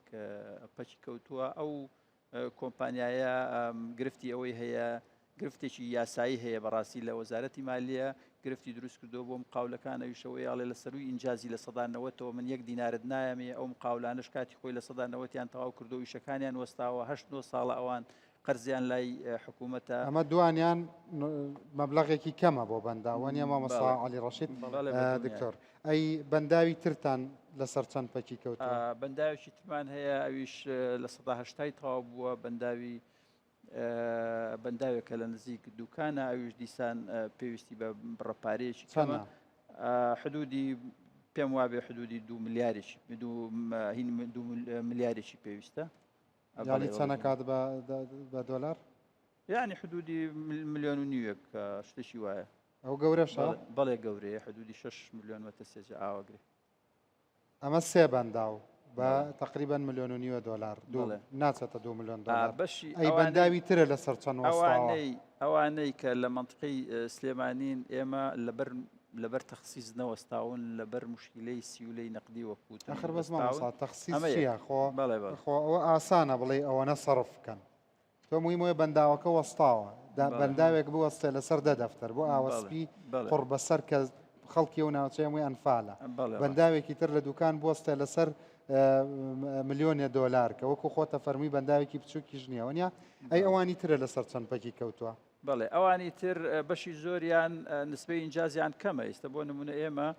سەدی گۆمەسپانمان هەیە لە نزیک هەولێر لە 143 تەواو بووە. سەدەکە بەردەوامە ئیشەکە تەمویل ئەکرێ بەڵام وا ماوەیەکە ینی چەند سلفەیەکە پارەی بۆ سەرف نەکراوە. لەبەرەوە پێویستە حکوومەتی هەرێم ئەو بەنداوانەی کە ئیشی لەسەر نەیوەستێنێ هەر چۆنە بێ بودجەی بۆ دابین بکرێ بۆی جێبەجێ بکرێت. ئەمەی کە لە هەولێر پارەی بۆ سەرف ناکرێت بە کولفەی تەخمینەکەی چەنە؟ ئەوە بەنداوێکی با بڵێن تا ڕادەیەک لە چاوەوانی ترا گەورەترە ینی نزیکەی احتیمالە بۆ 2 ساڵ یا بۆ 2 ساڵ و نیو کە تەواوە بێ ئەم ساڵ و با بڵێن ساڵی ئایندە حدودی 50 ملیارێکی پێویست. مامەسای خۆشەویست کۆی گشتی چەند بەنداوە لەسەر بێ پارەی وەستاوە؟ بەڵێ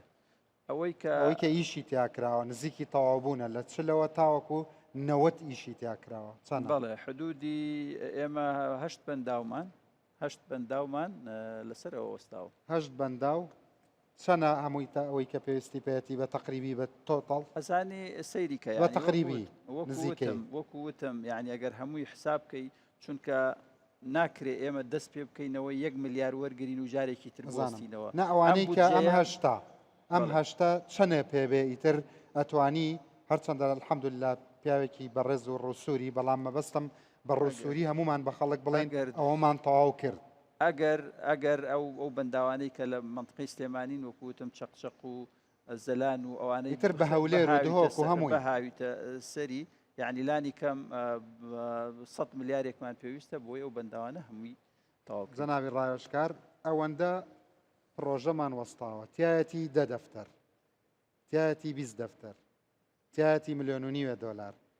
لەو وەزعی کە جەنابەت وەکو دکتۆرێک وەکو گەورە ڕایۆشکارێکی مەجای ئاو ئەمە بۆ خۆی بەقەر بێ بارانی کارەسات نییە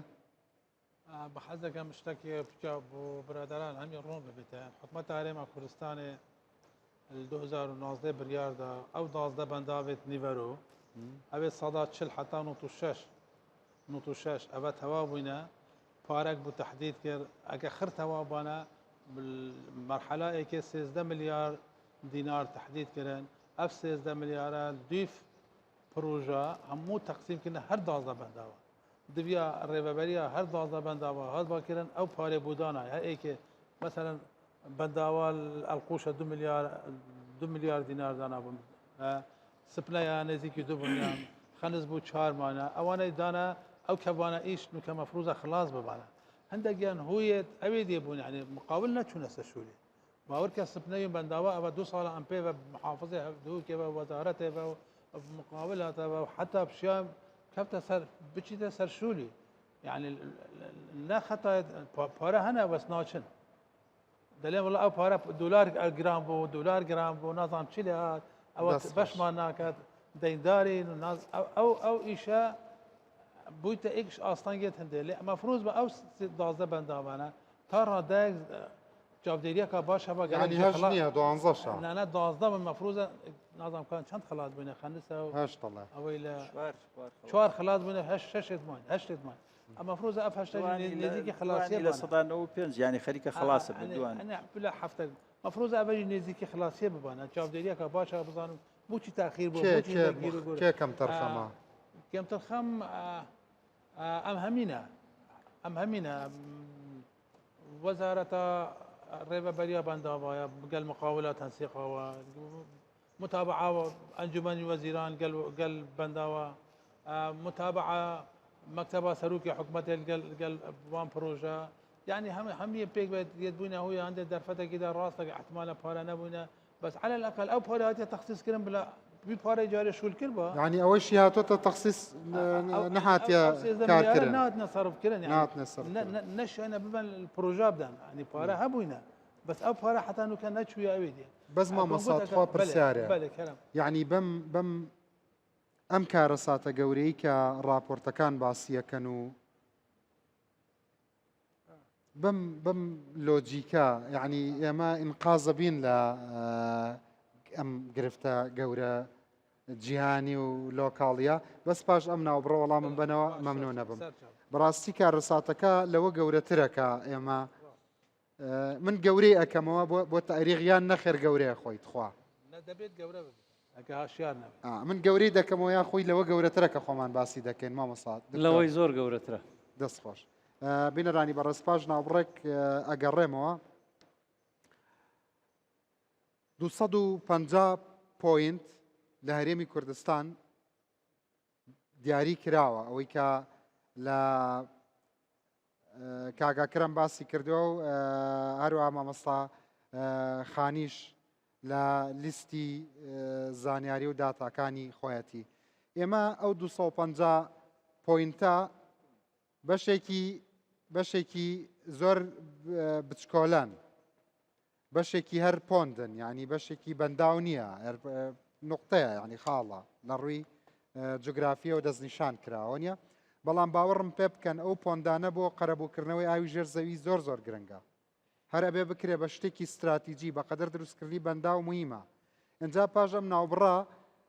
خاتوونی پەرلەمانتار و کاک دکتۆر بزانم کۆمنتیان لەسەر ئەم مناقەشانەی ئێرە چییە ئینجا ئەچمەلای ئەو گەنجانە قسە بکەم ئەگەڕێمەوە.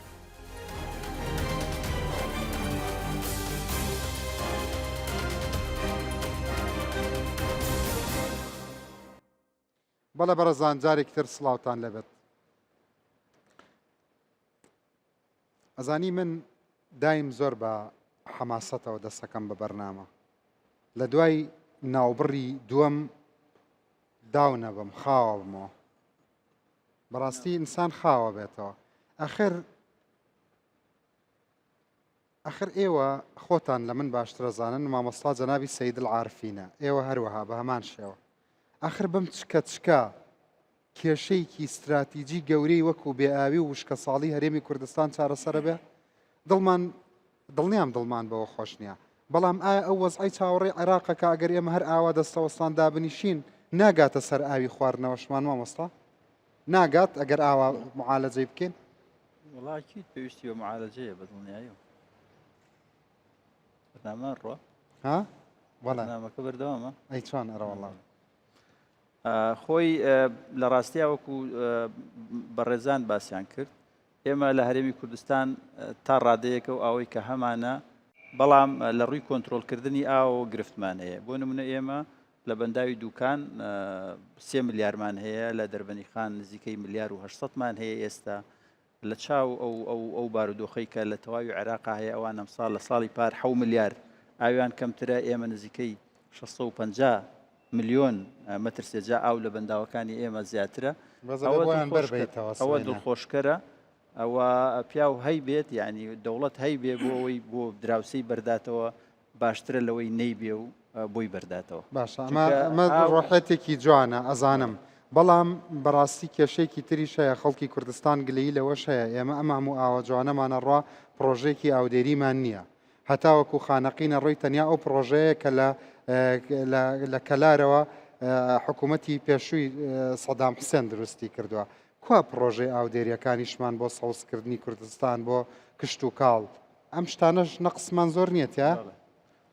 بەڕاستی ئەوە وایە ئێمە کەمترین سوودمان لە ئاوی سەرزەوی خۆمان بینیوە کەمترین پرۆژەی ڕواایی لە هەرێمی کوردستان هەیە زۆرترین ئاوی ژێرزەویمان بەکارهێناوە کە ئەوە بەڕاستی کارێکی زۆر خراپمان کردووە یعنی ئایندەی خۆمان خستوەتە مەترسیەوە لەوەی کە ئاوی ژێرزەوی بۆ زراعەتی زۆر بەکارمان هێناوە لە ڕابردووە ئەگەر چی ئێستا یاساکان تۆزێک تونترکراون و لە وەزارەتی کشت و کاڵ و بڕێوەبەرایەتی گشتی سەرچاوەکانی ئاوەوە ئیجازەی بیر زۆر بە زەحمەتە درێ ئەگەر هەموو حکوومەت بیر خۆی بیر لێدا هەروە ئەزمەی ئاوی گەڕەکەەکانی هەولێرێ خۆت گوێت لێ نییە کە محافظ و سەرۆکی شارەوانی و ئەنجومەنی پارێزگاوە خۆتان لێرن آخر یعنی ئەمە کەی ئینجازە ئێوە ئیکەن ئەی هاوار یعنی ئەوە ئاسکی کەڵەکە لێرەدا کوا پرۆژەی ئاو بۆ ئەچەند ورگی ئەرزی هەولێر هەڵەدڕن قەینا بە شێوەکی کاتی کێشەکە چارەسەرەکەن بەس ئەمە چارەسەری استراتیژیە کاک دکتۆر نەخێر کاک ڕەنج دەمەوێت ینی بەجددی باسلەوە بکەم ئەو هەموو بەنداوەش بکرێ ئەگەر پرۆژەی لەبەر نەکرێ تەنها بۆ سیاحەت بەکەلچی دێ سیاحەتیش ئەمە ناکاتە ئاوی خواردنەوە یان ئاوی بەکارهێنانی کشت و کاڵ جوتیارەکانمان بڕ بکە بۆیە وەکو ئەوەیە تو تانچیت لەسەر ماڵێ هەبی بەڵام ئاوەکە نەگەیشت بیتە ناو ماڵەکەی بۆیە بەشی دووەمی کە زۆر گرینگە لەوانەیە ئەویش لە مەسئولیەتی هەم شارەوانی و هەم وەزارەتی کشت و کاڵبی کە گەیاندنی ئەو ئاوە بۆ ئەو شوێنەی کە پێویستیتی یعنی خۆ تەنها خەزمکردنی ئاوەکە نییە ئەدی نابێ ئەو ئاوەش بگەینی ئەو خەڵکەی کە پێویستیتی ئەوەش بەشە چیتریانە دەبی لە ئێستاوە بیری لێ بکەین و لە ئێستاوە هەنگاوی بباوێن بۆیە ئەمە شتێکی جوانە فەرمووتە ئێمە پلانی ساڵانەمانێ هەر پینەمان کردووە یعنی بەس بەو شوێنانەدا دەچین کە کێشەی هەیە بۆ نمونە بە پێی ئەو بەحسەی کە ئەمەن لەسەر زابی گەورە بەحسی دکتۆرایەکان بوو پێم دەڵێ لە ساڵی 2032 گەر بەو شێوە بڕۆین زەی گەورە لە مانجی 8 و 9 وشک دەبی زەی گەورە لە مانجی ئەگەر بەو نزمە بڕۆین چکە لە مانجی 8 و 9 زەی گەورە وەبزانم کاک ڕەحمان زیاتر معلوماتی هەیە لە 50 مەتر مکعب لە ترکەیەکدا کەمتر ببەوە یعنی ئەوە بە ماوەی دانیشتوان زیاد دەکەن اینجا ئەو کێشەیەی خواروی عێراق و پارێزگاکان هەمووی هیجرە دەکەن بۆ ئەکید دێنە هەولێر و دێنە سلێمانی و دێنە دهۆک تۆ پێویستیت بە مرۆڤ زیادی پێویست بە ئاوی زیاتر هەیە پێویست بە کوشتکاڵی زیاتر هەیە ئاویش لە ڕووبارەکە نەبی چی دەکەی لە مانجی 89 ئاو سفر دەبێت طبعا ئەمە بەکارهێنانی بەرنمەیەکی سوفتوێر کە بە ناوی وێب Water Evaluation and Planning کە پلانەکەشمان لۆ 2050 بوو پلانی ئەو بەحسەم یعنی پێمان دەڵێ ئەگەر بێت و سەدی منداوە لە زیاتر لە 3 ملیار نەکرێ تو ناتوانانی ئیسیفادەی لێ بکەیت یعنی ئیسیفادە بۆ چییە ئاو بۆ ینی بۆ خواردنەوە بۆ کشتتوکاڵ ئەگەر نەتوانی ئەو پرۆژەیە دروست بکەیت ئەو کەمی ئاوە بگوازیەوە بۆ پرۆژەی شەمامک و ئاودێری پێ بکەی و کشتتوکاڵ ببوژێتەوە و لە هەمان کاتە ئاوی ژێرزەوی لەو منتیقە ببوژێتەوە ینی پرۆژەکە متەکامل نییە ینی حتا بیرەکانی کە لێمان ناوە ئیتر ینی کارەساتی ئێمە ئەوەیە ئێمە لە کاتێک کە بیرێک لێت دەین چکە هەرزانترین شتا بەڵام ئەو بیرە سێ چار بیری دەور پشتی خۆی وشک دەکات یعنی وێت بەڕاستی دەبی دەسەرگرین لە بیر لێدان یعنی بە تەواوی دەبی دەسەرگرین چونکە بیر لێدانەکە کولفەیە لەگەڵ بیریشت لێدا چەند بیرێکی دەور و پشتی خۆشی دیسان وشک دەکەنەوە چکە ئەوە قوڵتر لێ دەدەی و ئاوی ئەو لاش هەمووی دادەبەزێ مانەوێ بیر لێدان بە مستەمەڕی بەڕاستی چارەسەر نییە چارەسەریەک ئەوەیە لە ئێستاوە بیری لێ بکەینەوە ئەویشیان بەنداوی گۆمەسپان کە بەڕێز کاک ڕەحمانخانی شارەتی پێدا کێشەی ئاوی هەولێر چارەسەر بێ ئینشاءالله اینجا ئەگەر ئەو تەنانەت بەنداوەکە دروست دەکەن بەڵام ئەگەر بەشی دووەمی گەیاندنی ئەو ئاوە بۆ شار تێدا نەبێ مانەوەی چارەسەر ناکات چارەسەری چی دەکات چارەسەری ئاوی خواردنەوەی هەولێر ناکات بۆیە بەشی دووەمی کە دەتانین لە مانجی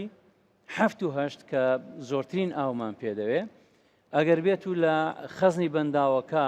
10 ملیۆن مەتر سێجای بۆ ئاوی خواردنەوە بەجێ بێرین ئەوە دەتوانین لە خلالی ئەو دوو مانگەی 100,000 بەلایانی کەم 100 تا 150,000 ماڵ کە هەریەکی مەتر مکعبێکی بدەیە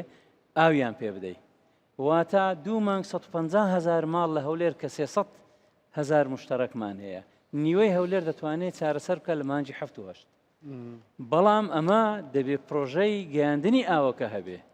یعنی گواستنەوەی ئاوەکە هەبێ بەس کە گواستنەوەی ئاو نەبێ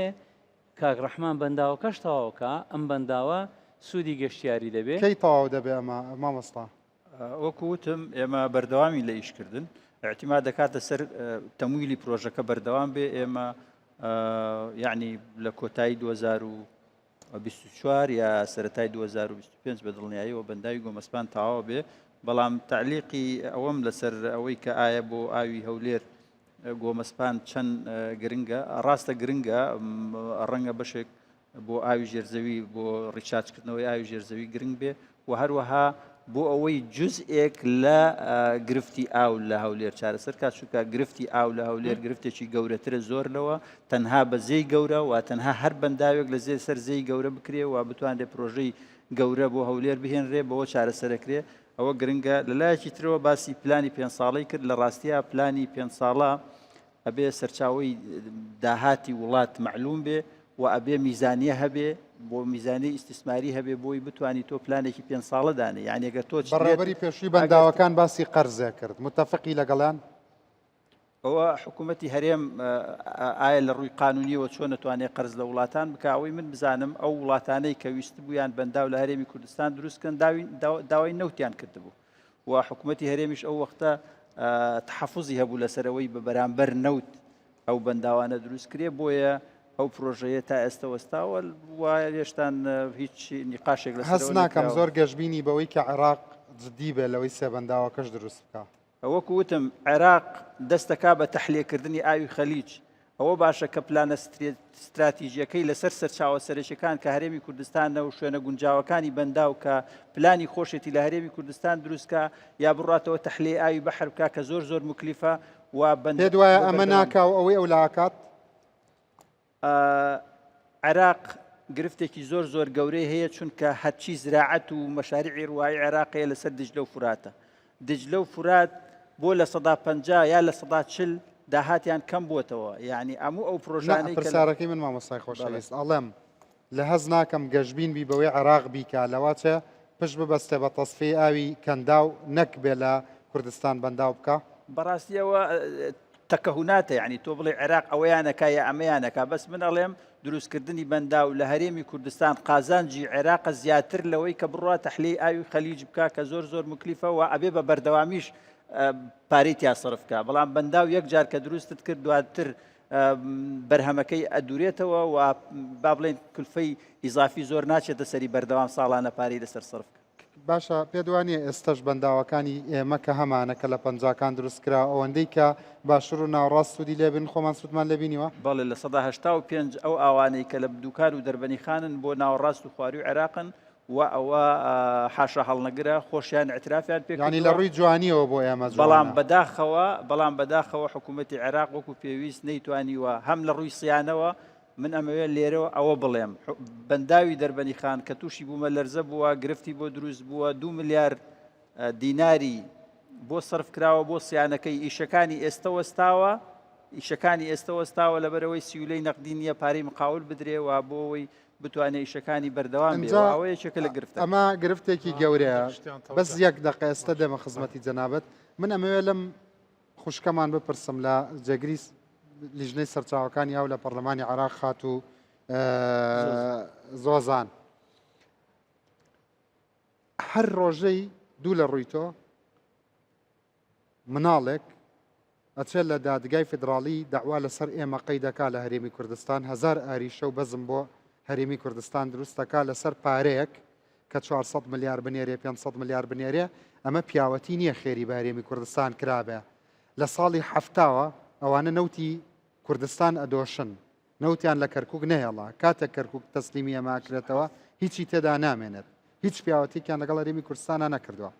ئاوەکەی دەربەندی خان بۆ ئەوانە ئەگەر دەربەنی خان بڕوخێ ئەوان خوا نەخواستە ئاوایان بە ئێوە بۆ ناچنە محکەمەی فیدراڵی بڵێن کاکە دەربەندی خان سیانەی ئەوێ ئەمە مەسەلەیەکی سیادیە مەسەلەی بەنداوەکان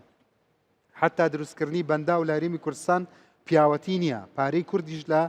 بودجەی سیادیە هەیە ئێوە بۆچی ئەم شتانە ناجوڵێنن یا بۆچی لۆبی بۆ دروست ناکەن بە پەرلەمانتارەکانی شیعە و سونە بڵێن کاکە ئێوە لە توێناخن کێن پێش ئێمە نین طبعا بالتأكيد ما داخواست كري شوان ما طلب كري تشكو ما في مايا ندي قنجين مكن ما داخواست كري يكميتش صيانة سدودة بيت كرن تشكو شميجة صيانة بونها تيدرس داخوازنا ومسؤوليتي قانوني ودستوري أو أجر نايكا دعوة لسرقة وكي ديف دستوري ديف حقي ما في ما داخواست كري چونكو أو بخو حقكي يعني أو بخو سدودة أودية كسيادية يعني لازما عراقي تكلفة بدانت تخصيصات التايبة بدانت بو صيانتها سدودة بو أفاكرنا سدودة أو نايكا إتر إما تشيب كان أي إيوة تشيا كان بو نمونا إما بمرججارة قراني بإيوة علين أم خدانة بينس فراكسونين لبغداية أم شردكين يكي دبيجي ضنجي خوينة من زردة يك دبيجي خوينة من صوزة يك دبيجي خوينة من مورا مثلا ليه خوينة ما ديار نين اللي ودره وتشدا كان شما دعوة قيد ناكن للسروان شما نابجن أفا غدرة باشي اف بروجرام شو دعوة قيد كلا لدادقاء فدرالي بيجا أفا مسؤوليتي قانوني ودستوري بغدايا جبو دوكان جبو دربندي خان بارا بيت التخصيص كرن جبو الصيانة مسؤوليتي وانا ما مسطا بله شما ناكن ما مسطا أمدي تقديم كن وأمدي شكايت كن بس بريارك دادقاها اتحادي جكتي بريار نينا دي بريارك ديت بس تنفيذ نينا خوها كرم شكاية بكن يعني بيقال كي عراقي معترض أصلا هندكا تشنكو أمدي سيسد بو ما إنا آفاكن بو هريمي مشكلة عراقي مشكلة كشين بيجم سيادة نمايا تنفيذ نينا خطة استراتيجي نينا أو بخوا چنكرن يجا أم وكي فراكسيون أم وكي كرد البغداد أم كاردكن أم شولتكن صيانات دربندي خان نجبو ما جبوانا بالضبط الدفخة دسبينا كرينا يعني في قافكي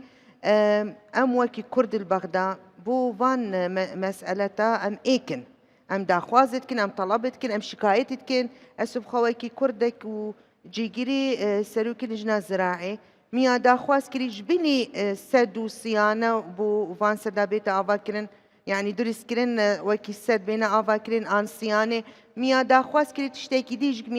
میاچکری وەکی کتابێک و متەسلیمێ لجنا مالیە کری کو ئەو بخوا vêgavkî em lê digerin ku ava şîrîn hebit bû va xwarinê bikir va xwarinê bê.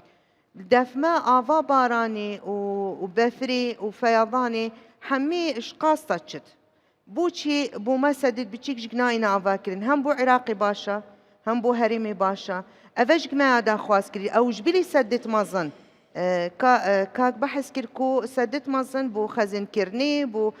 چاندنێ بۆ سیاحەتی بکێرتێت vêgavkî ew sedêt biçîk ji gelek giring gel Kurdistanê bête avakirin û ew bixwe dizanin Kurdistan em şên bêjin ji derekî başa bû Iraqê bû ava ve xwarinê jî çikû ava befrê û baranê paqija boçî dê çin şatil Ereb teklûfeka mezin e ser Iraqê dê çin wêrê sedekî avakin bû şîrîn û dê munazimek hebit پاشی ئەف پرۆگرام سکاڵا تۆمار دەکەی لە بەغدایە لەسەر وان ئەگەر ئەم شێن بەێ ئەم شین شکاتی سەر ینی ئەم کارێمە نەئەڤە من ji بۆ ئەvە پرۆگرام چێ ناکەم بێژمە میلەتێ خۆ حاڵێ من نەباشە مەسەلەن لازمە نەتیجەیەک هەبێ مەسەلەن نوکەتە دزانی ئاریشەیە مامۆستا چنە دەزانی بودجە نینە لازمە جەنابێ ڕاوێشکار بچێتە جەم جەنابێ سەرۆکی حکوومەت بێژێ وەڵا من لە ناو پرۆگرامێکی دگەل ڕێڤەبەرە بەنداوێ ڕۆنیشتم ڕەوشێوان gelek xراپە بەنداو هەنە پارەیە یەک ترۆمبیلێ جێب دەخوازێ بەنداو هەنە پارەیە دوو ڕانجرۆڤەر دەخوازێ وان ئاریشە ئەگەر چێنە بێ حاڵێمە نەباشە وەسانینە مامۆستای مەزن دەستخۆش بزانم ما حەزەکەم هەندێک شتە ڕوونکەم بووان دەربارەی بەحسێ بەنداوە شەتل عەرەب کرد بەنداوە شەتل عەرەب ئارمانجاوەیە سەرەکی ئەوە پاراستنا ئاوێ رێژا خوێ ئەوەل خەلیجی تێت سڵال وەختی ئافکێن بیت و مەوجێت بەحرێتێن بوونە خەلیجی شەتل عەرەبدا ڕێژا خوێ gelek زۆر بیت حتا 15 هزار لێتە جزء المليونێدا عادی 32 يعني اف هەندێ بەس وەکی تانێکی نەهێلیتن ئەف ئاوا خوێ بێتە نافرێدا بشێت ئەل ئاڤالوێرێ بێتە بکارینان ئەوە ئێک دوام شیرینکردنا کەنداوێ gelek زەحمەتە پاراستنا شەتل عەرەب سووریاتیا ئاوێ دا ئاوا خەلیجی بێتە تێدا geleka سوودە ڕێژ ڕۆژانە بووسو بژنێ لیسان الملحی خوێ دەگەلە زۆر بیتن بکار نەبکار بە خواردنێت تێت گێر تشتێکی ناوێت تیژان چارەسەر ji بۆ عێراقێ باشترە ئەو سەتیا باشە و تەسفیەتێ ئەو لەوێ دەرێ یا چێکردنا سەد لەوێ دەرێ سێ پرۆسا ئێک ژێ وێدانن کودا شەتی پارێزن و ڕێژە خوێزێ دەنەبیتن ئەو ئاواتگەهتە بێرێ پشێم کار بینن چونکە ئەو ئاواتگەهتە بێرێژی یا خویا چاوا بیت پاقش بیت پیس بیت وەختی خۆی تێتە ناودا دەرکەوت نەژە چ شکلا بکار بینی ئەvەیەک یا دوێ بەحسێ بەنداوا ئەوی دەکرد حەزکەم بۆ بینەرە بەحسکەم حکوومەتە هەرێما کوردستانی کابینا دوێ پشتی هەڵسەنگاندنا بەنداوە جێدا خەیە مە سێ بەنداوێت سەرەکی هەبوون بەری یەت هاتی ناوەکەن دوکان دەربەندی خاندۆک هەر سێ بەنداوە ما هیچ قازانجێکی ئیسtisماری لێ نەدیت نەمەعقولەت و سەدەکی چێکێت و قازانجێکی شێ نەکەیت سوچێت حکوومەتێت بەری کێبوون و مەژی چوبوو نەکرد نا ئیدارە پارێزگەها بوو کرد نە حکوومەتێ بوو کرد لێرەش بە هەندێک بریارێ جەنابێ سەرۆکی ئەو بوو هەر بەنداوەکە بێتە دانان مەرجێکی دێ موافقێکم دێ پارە سەرفکەم ئیلا هەنگ بوو من جدوە اقتصادی دیارکەن سەدا مەسەن بێژێ سەدا گۆمە هەسپاندێ چەند ژێ چێ بیت دێ چی فایدێژێکم بێژێ لای سیاحەتێ ئەڤەیە هەندە ئاف دێژێ چێ بیت سەیرانگەه لێ چێبن ئیسtismار دێچێ ئەو دەهاتە یەک دقەت چما جدوە ji بۆ wan nanivîsî جدوە نەبووە حتا نوکە جدوە نینە آخر ئەvە قبول دەکەی حتا نوکە wan سەدێ لە کوردستان چێبووە چ جدوانینە يعني هیچ جدوایەکی نییە هیچ کەڵکێکی نییە مامۆستا دابووتە ئەو خلاصکەم ئەو چواردێ دیژی ئەوێت چێ بوون ئەوێت حتا پشتی 2008 تێبێگاوێ تو بچی سەحکێ بەرە خودێمە چ قازانجێکی پێشچاف بۆ بەنداوانێ معقولە تو ملیارەها دینارە لێ بدەی چ فایدە ژێ نەکەی خەڵک پرسیارێ لێت کرد ئەوە بۆچی هەنکوتکەنە نەکتنێ ئاواست روشتە من نزانم بەس مامۆستا صراحەتەن بلا بکەریتە منداوە بەرە خودێ بگومە هەسپان یەک دقیقە چی کەڵکی نییە مامۆستا ویستم ئەو نیقاشەی لە بینی خۆت و زۆزانخانە ڕوویدا باسی کەم ئێمە ئەم جارە کۆبنەوەی لیژنەی باڵای ئەنجومەنی باڵای ئاوی عێراق هەبوو بە سەرۆکایەتی سوودانی خۆی لەو کۆبوونەوەیە باسی سیانەی بەنداوەکانی هەرێمی کوردستان کرا خۆیشی و وەزیری ئاوی عێراقیش تاکیدیان کردەوە کە سیانەی بەنداوەکانەکەن تەڵان چاوەڕێی بودجەن بەڵام ئەوان چەندین جار وعدیان داوە هیوادارم ئەم جارە وعدەکەیان بەجێ بگێنن یعنی وەزیری کشت و کاڵ و سەرچاوەکانی ئاو خۆی داوای ئەو مۆزوعی کردە خۆی ئامادە بوو لە کۆبوونەوەکە و چەند جارێکیش کۆبوونەوەمان لەگەڵ کردوون کاک دکتۆر شایەتیەدا کە ئەو ویشیان جێبەجێ کردووە ئێمە هیوادارین ئەنجامی هەبێت چونکە ئەم جارە لەسەر ئاستی سەرۆکی ئەنجومەنی وەزیران وعدی داوە و من باسی ئەوە شەکەم کە هیچ بەنداوێک مەفروزە دروست نەکرێ ئەگەر جەدوای اقتصادی دیراسی جەدوای بۆ نەکرابێ ئەو بەنداوانی کە پێشتر موافقیان چونکە هەموو ئەوانە پێشووتر موافقیان بۆ کراوە ئەکید دراسی جەدوایان بۆ کراوە دراسی بیئی کراون دراسی هایدرۆلۆژی کراون هەموو دراساتانە کراون بەس ئەمە ئەوە وەڵام نییە بۆ خەڵک ئەزانی بۆ عاجز مەبە ئەو ئەڵێ سەرۆکی حکوومەت و توێتی من پارەش سرف ناکەم بۆ شتێک کە دراسی جەدوایم بۆ نێنێ دراسی جەدوا جەناب و بەڕێوەبەری بەنداوەکانی هەموو ئەو پرۆژانەی کە پێشووتر خراونەتە بواری جێبەجێکردنەوە بەشی زۆریان پێش ئەم کابینەیە خراونەتە جێبەجێکردنەوە و ئێستا تەکمیلاکرێن ئەو پرۆژانەی کە لەمە و دوادێن ئەشێ وابێ بەڵام ئەو پرۆژانەی کە تەکمیلاکرێن ئێستا نووسراو بۆ سیاحە کراوە نووسراو بۆ سەرچاوەکانی ئاو کراوە نووسراو بۆ ئەو دام و دەستگایانە بەلەدیە کراوە بۆ ئەو شوێنانەی کە سوود لە بەنداوەکانە بینن ئاوی خواردنەوە سیاحە مەشاریعی ئیروایی هەموو ئەو مەشاریعانەی کە لەو بەنداوانە دروست دەکرێن نووسراویان بۆ کراوە و لیژان پێکێنراوە بۆ ئەوەی ئیشی لەسەر بکەن یعنی چۆن سوود لەو بەنداوانە وەرەگرن یعنی ئەو کارانە لە خلال ئەم ماوەی ڕابردوو هەموو ئەوانە کراوە ئیشی لەسەرەکرێ هیوادارین بتوانین ئەوە بکەین بەڵام حاڵەتێکی ترمان هەیە ئێمە محرماتی بەنداوەکان بە جارێک تەجاوزی لەسەر کراوە لە زۆربەی شوێنەکان یعنی وردە وردە هەوڵە دەین ئەوانە پێشوەخت ڕێگریان لێ بکرێ بۆ ئەوەی خەڵک بە سوودی خۆیان و سوودی شخصی لێ نەبێت مەساڵەواتە تۆزە قەلق بی لەوەی کە وەڵامێکی سەریحم نایتە ئایا ئەوانە هەڕەمەکی کراون یعنی چۆن ئەبێت تازە بە تازە داوای دراسی جەدوا بکرێ یعنی خۆی عفوم کە کاک ڕەنج ئەمە نەو کاتە مدیر عامی تەختید بووم لە وەزارەتی کشت و کاڵ هەروە لە خۆ ڕاکراون نەخێر ئەوانە هەمووی پریڤیزیبلیتی هەبووە شەریکاتی ئیسیشاری دیراسەکەی کردیە و ئەم بەنداوانە هەمووی جەدوای اقتصادی هەبووە بەڵام جەدوای اقتصادی بۆ خودی تەنها بەنداوەکەنا بۆ خودی بەکارهێنانی بۆ نمونە بەنداوی گۆمەسپان لەژێر ئەو بەنداوە لە منتیقەی جێژنیکان نازام چەند دۆنم زەوی بەراو دەکا و ئەمە ئەو بەراوە هەمووی دەگەڕێتەوە بۆ ئەمەی کە جەنابەت دەڵێ ئەوە ئیشی مامۆستایە بۆ نمونە بیکا بە راپۆرت داوای دراسی جەدوا کراوە بۆ نمونە ئەی بەرسەوێ جەنابێت چ بووژ بۆ جەنابێت سەرۆکی حکوومەت ئەڤێت هاتینە ئەڤە دەستپێکێت هاتینەکردن ئەو پلانێت هاتینە دارانکردن بۆ دراستە چێکردنا بەنداوە ئەف هەرسێ بەنداوێت ئەم بژینکە ناوان بەنداوێ بەرێ بەرسەوێ جەنابێتە چ بووژ بۆ سەرۆکی حکوومەتە کوردستانە بەرسەوێ من ئەو بکو ئەف ڕوودانە نێتە دکراندن ئەم بەنداوە چێکەین و بێ قازانش لێکردن و پارێکی زۆر لێ سەرفکەین وان بەنداوی هاتیە چێکردن هەندێک ژوان بەتانوکە تەمام نەبووە هەندێک ژوان هاتیە تەمامکردن بەرسەوێ جەنابێتە چ بوو لە کوردستان بەنداو هاتیە چێکردن ببێت جەدوا چکەڵکینی نەژ بۆ ئەس بێژم یەت بەرین و کە حتا vێگاوێ هیچ بەنداوە کەواتیەکردن وەکو خلاص بووی قازان چ لێ ناواتێکردن مش بەر هەندێک و ئەو خەلەتی تکرار نەبیتەوە جارێکا دیتر دەبێژیت هەر بەنداکە ئەم ئاواکەن کچکۆک بیت مەزن بیت خوب پۆنداژی ئاواکەن هەگە بزانن قازان جاوێ چەندە هەکمە قانعکەن فایدێ وێ ئەڤەیە بۆ زیراعەتی هەندە بۆ ئەوێ خانە بەس پێشان جارێ پێش بەنداوی تازە ئەوەی کە خەریکە تەواو دەبێ ئەوەی کە تەواو بووە پێداویستیەکانی تری کامل بکەنەوەی کە دکتۆر عەلی ڕەشید فەرمووی کە بیگەێنێتە ناو شار پرۆژەی مەقسەدی کاک دکتۆر ئەوەیە ئێمە بەنداومان دروست کرد دەبێ بەگەڕخستنی بەنداو و ئیسیسمارکردنی دەورەی بەنداوەکە وایە خۆی ئەمەی کە سەرۆکی حکوومەت و توێتی ڕێگا عیلمیەکەیە بەڵام ئایا مەفروض نییە یەکەم جار ئەوە تەواو بکرێ ئینجا بڕیار لە بەنداوی تازە بیرێ دەبێ لە ئێستاوە دەستی پێ بکەین بەڵێ ئەوەی نەشکرایە لە ئێستاوە بەنداوی گۆمەسپان ئەگەر زەوی کشتتوکاڵی لەبەرە دەبی پرۆژەی ئاودێری بۆ بکرێت گۆمەسپان نییە لە شارباژێر زەلەیە زەلەی پێڵێن زەلان زەلێنا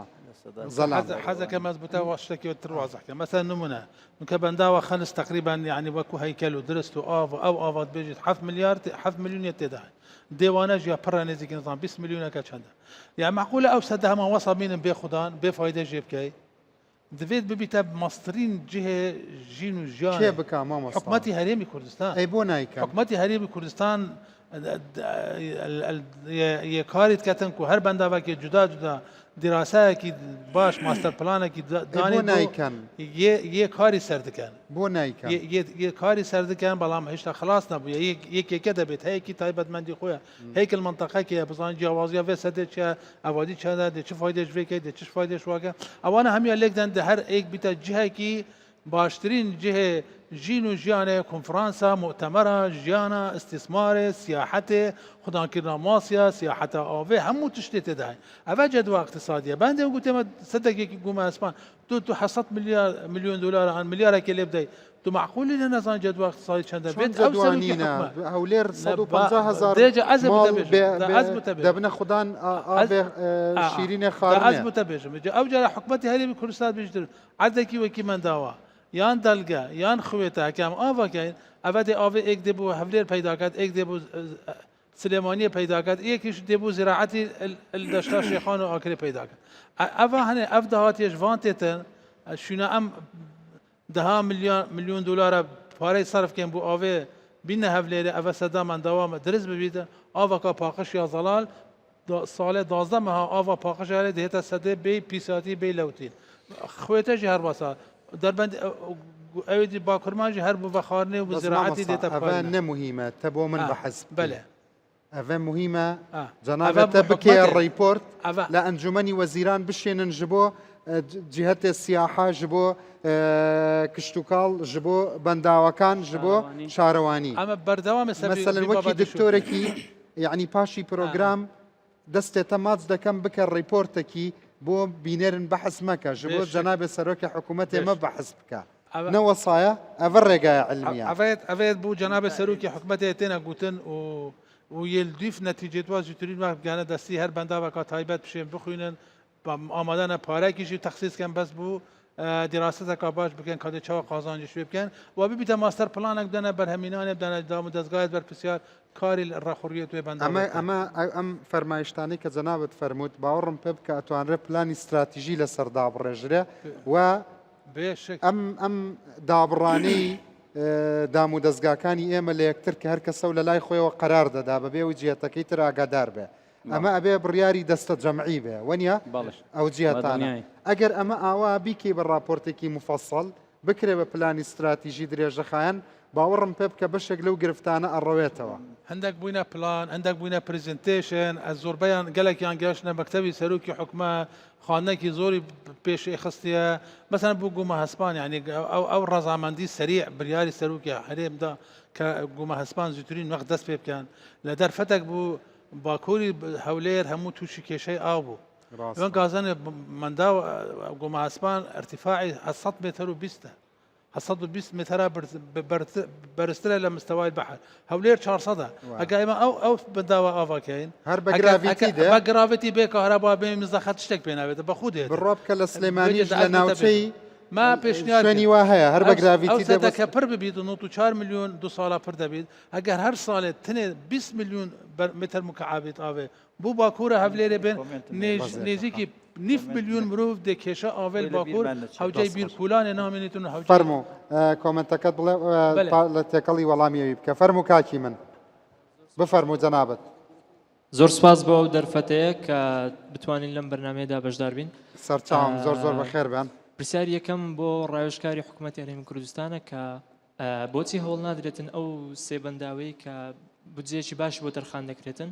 بدرێت بەو هەشت بەنداوە تەواو نەکراوەیە کە دەتوانین سودێکی باش لێو ببینین بۆ وەبەرهێنانی پرۆژە تێیدا و بدرێتە شارەکانی تری هەرێمی کوردستان و پرسیاری دووەمیشم بۆ بەڕێوەبەری کۆکردنەوەی ئەو چەند ساڵی ڕابردوو کە بینیمان ڕێژەیەکی زۆری لافاو هەبوو لە هەرێمی کوردستان بۆچی هەوڵ نەدراوە کە خەزانەی ئاوی تایبەت دیارە بکرێتن کە تێدا ئەو ئاوەیە یعنی نەبێتەوەی لافاو تێدا کۆ بکرێتەوە کە سوودێکی باش دەبێتن بۆ کەمی کێشەی ئاو لە هەرێمی کوردستاندا. دەست خۆشگیانەکەم بەس سەبارەت بە پرسیاری یەکەمتەوە حکوومەتی عراق دەیکا فەرموو نەک حکوومەتی هەرێم بۆیە پارێ و سێ بەنداوە ئەمان ناتوانن تەخسیسی بکەن بۆ تاواکردنی بەنداوەکانی تر بەڵێ بە خێرهاتنی میوانەکان دەکەم بە خێرهاتنی هەر هەموو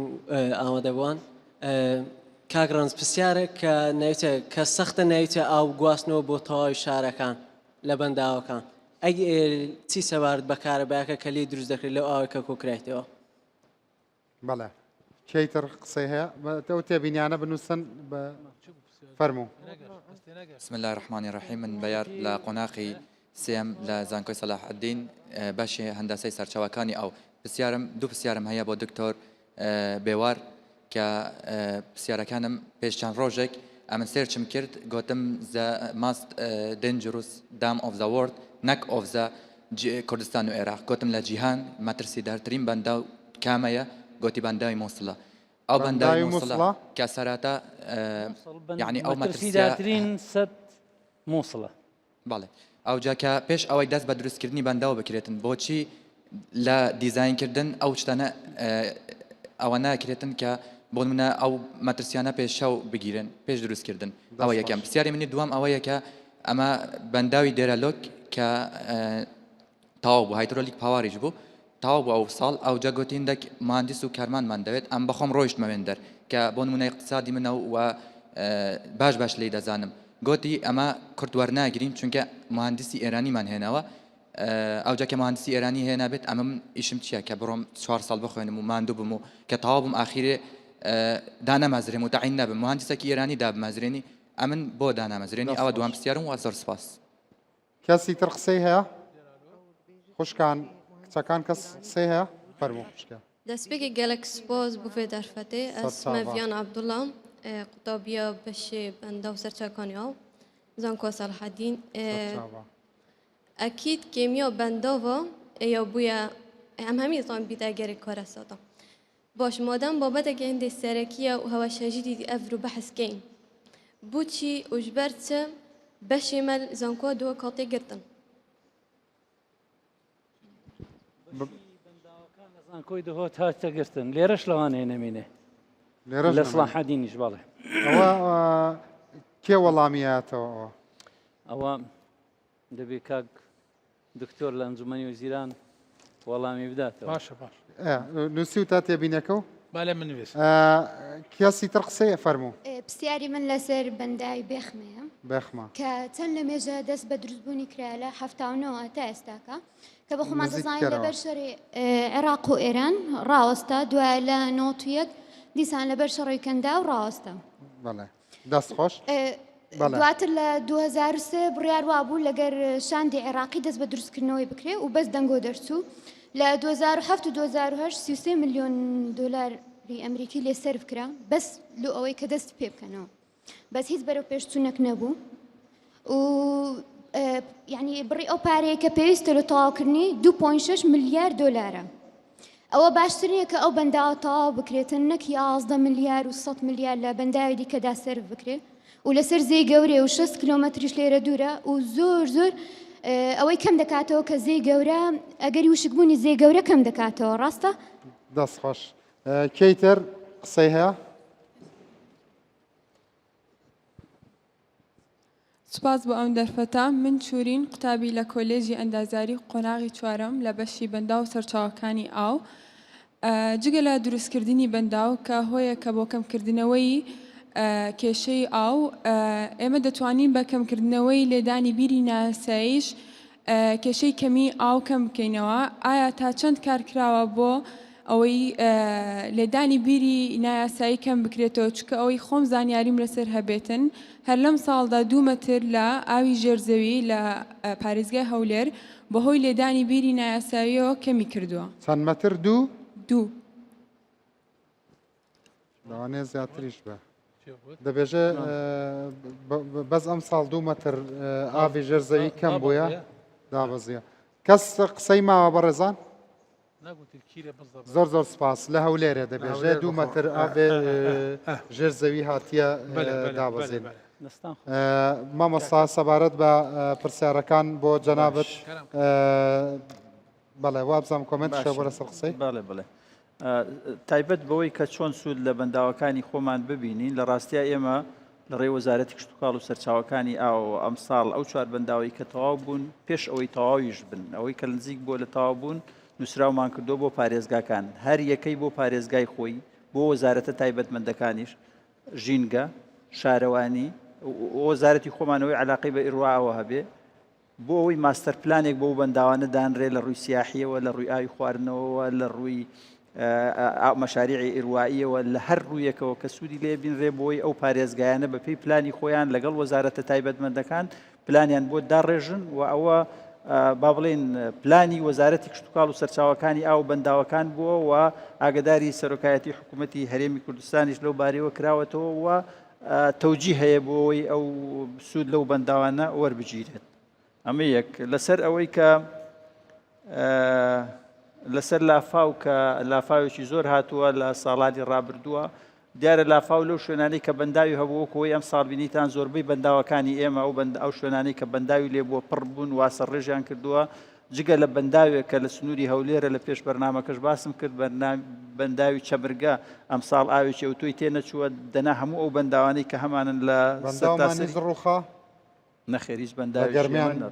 نەخێرەوە پۆندێکی بچووک بوو هاوڵاتیان خۆیان دروستیان کردەوە بە شێوەیەکی نازانستی لافاوەکە ڕوخاندوێتی بەڵام لە هەموو دنیاشە لافاو بەنداوە ڕوخێنێ یعنی ئەوە نییە شتێکی مستەحیل بێت ئەی چم بە بەنداوێک زۆر مەترسی لەسەر لە عێراق ئەوەی کە باسی ئەوەی کردوتی بەنداوی مووسڵ مەترسیدارترینە لەسەر ئاستی عالم لەبەرەوەی زۆرترین دانیشتوان زەرمەند دەبێ بەنداوێکی گەورەیە و تەسیری لەسەر مووسڵ و بەغا و هەموو ئەو ناوچانە هەیە کاکوێتە خواروی بەنداوەکە ئاوێکی زۆرەگرێ مەترسیەکە لەسەر ئەوەیە و بە بەردەوامی خۆتان نەزانن دوێنێ پێرێ ڕێیس وزەرای عێراق ڕۆشتە بەنداوی مووسڵ زۆر گرنگی پێدەن بەردەوام خەریکی سیانەکردن و گراوتینن لە بەنداوی مووسڵ بۆ ئەوەی خەتەری